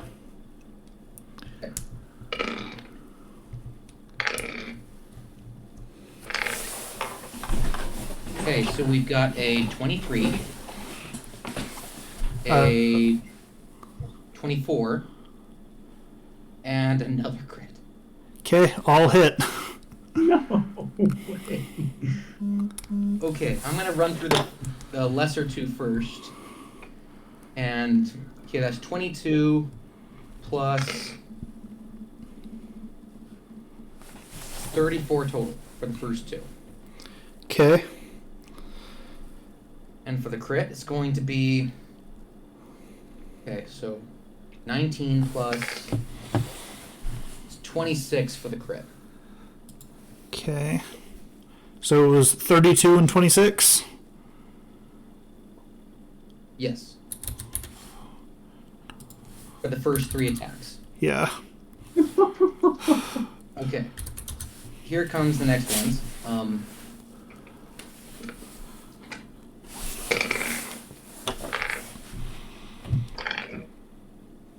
Okay, we are looking at a 27, a 23, and a 15. Whoa, it was less than 20. How? It was a 2. Oh. Well, they still all hit. Wait, all of them? Yeah. Oh, wait, 14. You said that already. Yeah. Okay. So we're looking at 33 plus 36, 39, 40. Another 40 damage. Okay, it is still standing. Okay. And as you're attacking, with this final series of attacks, it seems to grow, like, more faded with each strike. Like, does it look like it's, if I had to guess, does it look like it's on its very last legs? Like, would another 2 do the trick? Another one would probably do the trick. What was that, sorry? Another one would probably do the trick. Alright then, let's do it. Wait, I should have checked on this earlier. Since there are 2 of us, are we flanking it or no? No, you're not flanking it. If I had moved over here, staying within its reach, that would have done it, right? Then you would have had it. Okay. If I thought of it earlier, I would have done that. What do you think? Because all of those were made with advantage. You didn't think of it in time, so... So what do we want to do to retcon that? We don't. You didn't do it. Oh, wait. I'm sorry. I thought you meant you already had advantage and then you made those attacks. My brain is dumb. Forget what words I say and just pretend that I am a pair. Oh, okay. Um, All right. no, All right. Just, it's fine that they were with advantage. You would have ended up hitting anyway. Plus, when this thing dies, that isn't the end of the fight. Okay, fair enough. So we're looking at a 22 and another crit. What? Okay, roll the damage for it. Okay. So for the first one, we're looking at 17, and for the second one, we're looking at 22. Okay, so that's... Okay, I gotta do some math real quick. You're good? Oh, and I heal 4 points of damage. Okay. So that was 137 points of damage dealt to it this turn. Wow. So now, because this has the samurai class, it is going to use its strength before death. So it gets a turn immediately. It gets what? It gets to take a turn immediately. Oh, great. And then it is going to use its second wind, and it will heal 20d10. I'm sorry, how many? Oh, yeah, 20d10. Bruh. It's nice knowing Shield y'all. dodge.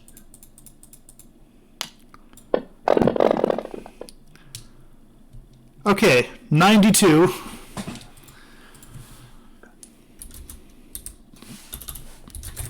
And now it's going to spend those for its final attack. So as your blade strikes it, it fades almost completely, collapses to the ground, and then there's a surge, and it goes back. It's no longer a silhouette. You see a full person. And it's just a samurai in full armor, just gleaming golden armor, beautifully crafted sword. And it is going to go absolutely buck wild on you. So, first attack is against Momoku. Let's see. Let me figure out how many attacks it gets first. You're good. Before we get into that as well, can I get my 4 points of healing back? Yes, I will do that in just a second. Thanks. You got me nervous.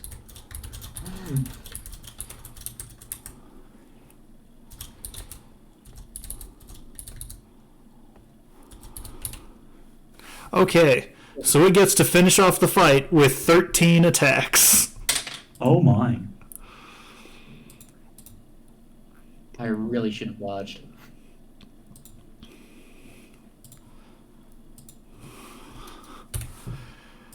Okay, so where is my roll? There it is.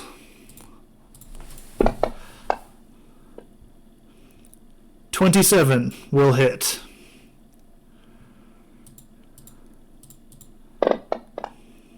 Just to clarify, he's attacking me, right? Yes, right now. Okay. There's a crit. Okay. Ugh. And this isn't with the thing that happened to Daniel.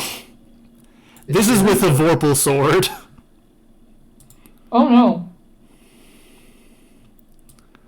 Hello? Okay. But I'm not going to just I'm not going to treat it like a normal Vorpal sword. Momoku, roll a d20. Roll a d20. Okay. Just a thought. I have troll lineage. Doesn't help against a Vorpal sword.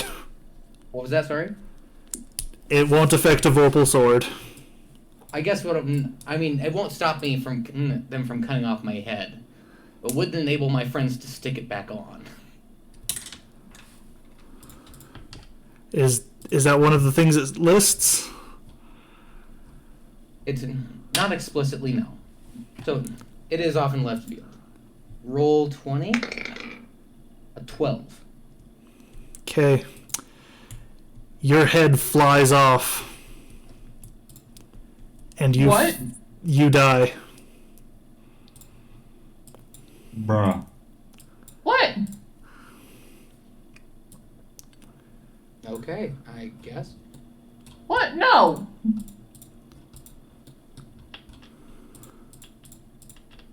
What?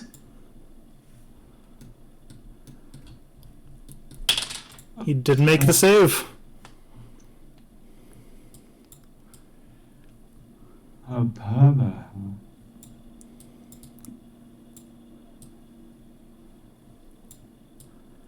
What? And No. now it's coming for Sheila.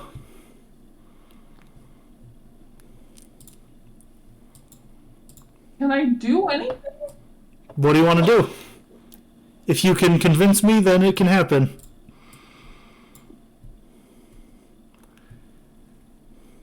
And I promise I'm not just like, I want to kill this character, so I'm giving it new attacks. I have these written out.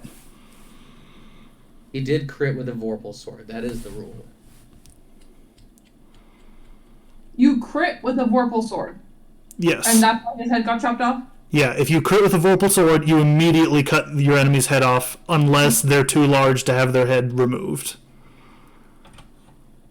Or it doesn't matter if their head comes off. So like something like undead might work. Yeah. That's the way that Ronnie's sword works in the other game that we play.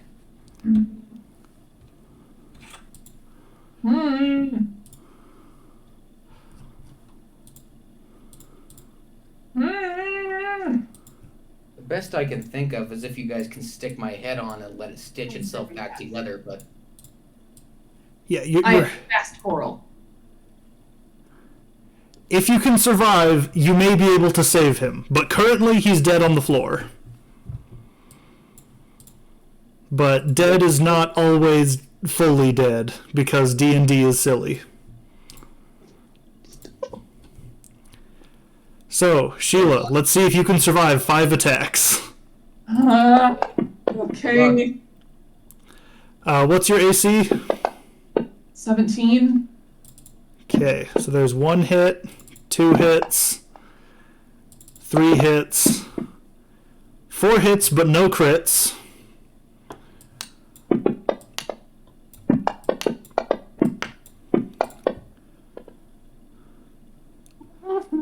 Uh, 48 damage. How much? 48. You're still alive, though. You are still standing, and as this flurry of final strikes ends, the samurai collapses to its knees, and its turn is over. Oakley, you're up. just to So is the clarify, samurai what- still there? It's still there. What? That's what I was wondering. Is it still alive? Yeah, it's still there. It's just like down on its knees, supporting itself on its sword. That was its last gasp. Okay, I'm gonna try to cast banishment again. Okay. And it is going to. And it fails. Yeah. So Oh, it fails. I thought you were saying that I failed. No. Never mind. the Okay. it failed the save, and so this samurai did not even have the honor of dying in a good battle. It is just vanished to another dimension. Get wrecked, nerd.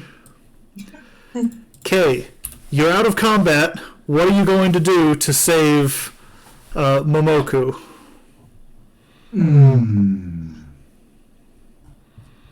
Okay, let's see. I've got to cure wounds.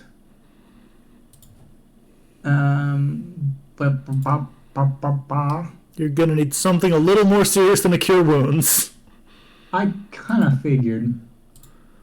I don't have anything. And it doesn't just have to be, do you have a healing spell? If you can think of something creative that could work. I'm also gonna throw on there a greater inspire. I forgot how that worked. What is that? Somebody's got to make a charisma roll. Let me see. Allies get +3 to appropriate ability or skill checks. Mhm. You can make a good medicine check. So I'm going to inspire him to live and inspire everyone else to save him. Let me just check how it works. Michael, do you want me to keep my mouth shut? No, you can talk. Guys, in addition to everything you're doing, you need to stick my cut off head back on its stump. Right. Yeah. Because you got that regeneration. It won't solve it by itself, but you kind of need that. Normally says it would take several days, but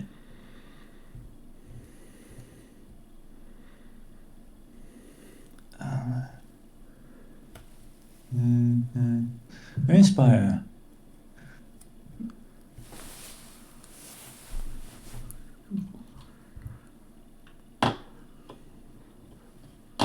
Okay, I need to succeed with the DC 15 charisma check. And you'll each get one action to do this. Am I going to need to make a con save? We'll have you make a con save after they've all done it, and that'll decide the difficulty. Makes good sense. What's my... Oh, great. Okay.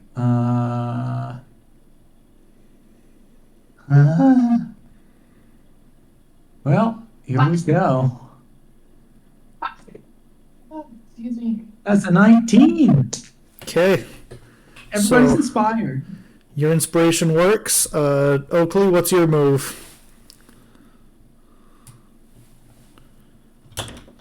Has anybody put the head back on yet? No. I'll do that. Okay. Make a strength check since it's as big as you are.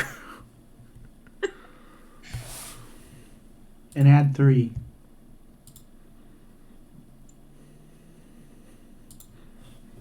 So add 3 to that. 12. Okay. And Sheila, what's your move?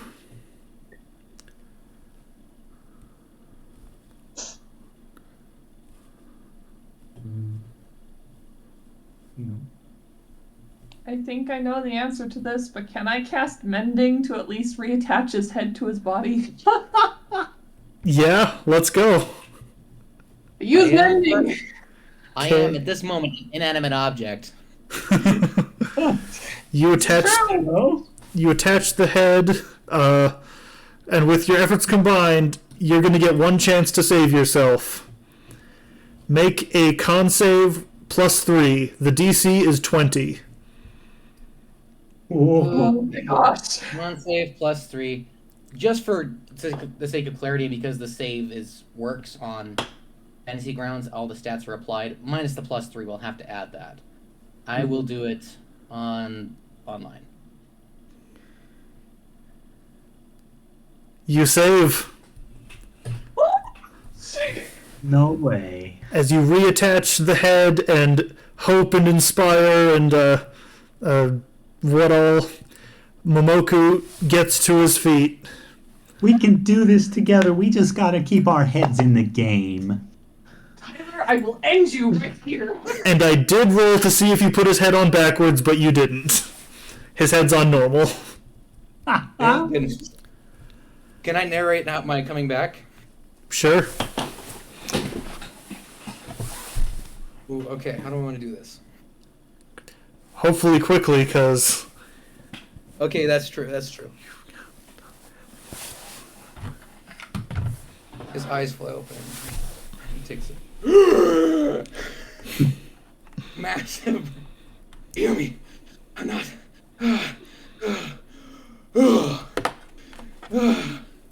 I'm not. And he looks up at you guys. How the heck did you? That's the power of teamwork, baby. The stones in your pockets begin to vibrate again. Thank you so much. see her again. Okay, while somebody else answers the stone, I'm going to cast Virtue. So you're going to Momoku, I'm going to touch your arm and you're going to get 12 temporary hit points. I'll take it. Here's a question for Michael.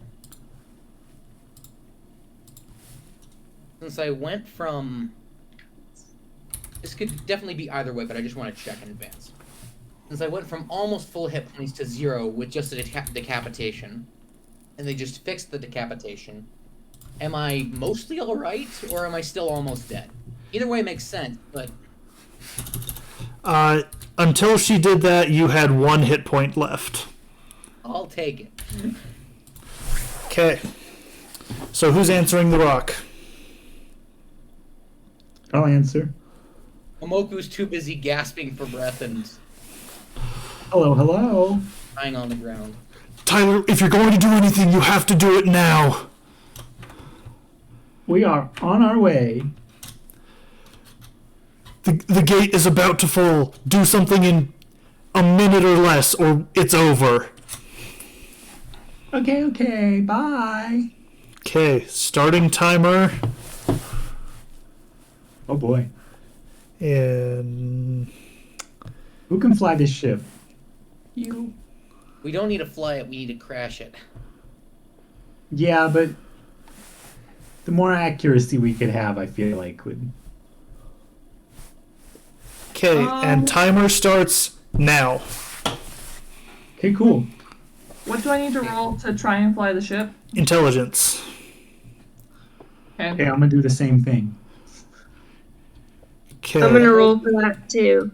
And we're going to say that because of the damage from the battle, you were able to get into the ship and onto the bridge. What? I missed that. I paused the timer, so don't worry. The damage from the battle opened a hole, so you were able to get inside the ship. Okay, cool, we'll take it. Alright. Momoku's going to get in there and make sure that the crew is clear. Okay, you get in. Readying the dodge action. Okay, you go down in there, and everything is dead. Whatever. It looks like Abaddon killed everything on the ship before coming for you. Okay, well that simplifies things. 15 seconds. Alright, it's clear down here. Get down here and crash this thing in the right direction. I'm gonna go get on the forward prow so that when it goes down, I'll be there. You're gonna get squished, but okay. Yeah, you're going to get squished. Okay, who all made their checks already? Who what? I got a 7, so I'm not flying. I'm not flying this thing. I got an 18. I got a 12. Okay, with Oakley and Tyler working together, you get onto the bridge, and you're able to steer the ship. You get down low over the battlefield. You see that things have gone very bad while you've gone. You see a Tarask tearing through the trenches. You see dragons swarming over a fleeing horde of your own soldiers. And you see a shadow nearly at the gate of the fortress. We're putting the ship right towards that shadow. Okay, roll. Let's see. 10 d20 of damage, both of you. Sorry, what was that? 10d20, go. Oakley and Tyler each roll 10 d20 for damage to see what you're able to do with the crashing ship.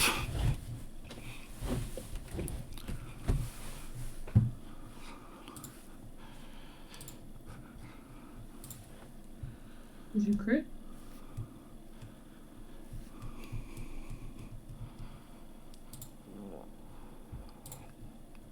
Okay.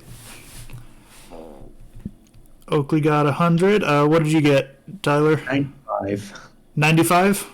Mm-hmm. Okay. You had to beat 150. Dang. So the ship crashes down in, just smashes a a little bit early, but then just skids forward, and at the last second, you see the Devourer turn, and you see a woman with red hair and only one arm for an instant before the ship just explodes everywhere. No! Hold on a minute. And that's the end of the session. Hold on. No, me too. I had like a plan and everything. Because Tyler can jump real good and I can fly, so I can just grab Oakley and fly out. He didn't say we died, to be fair. No, but we just killed Alice. No, isn't that Maria? No, Xalis is missing the arm. Yeah. This is some really interesting Easter eggs you just gave us. If that's even the right way to put it. They say everything. Is Ooh. Michael. so it's Okay, we're gonna end the stream there, and then they can yell at me because most people probably won't care to hear that because they won't understand what's going on. That's entirely true. So, I'm sorry this went way longer than I expected, and some of my plans really went wrong, but I hope you all had a good time. If anyone here still wants me to DM, I can do this again with people from the Discord server and Twitch followers, so let me know. I hope you all enjoyed it, and have a good day. Good night, everyone. Thank you again. You won.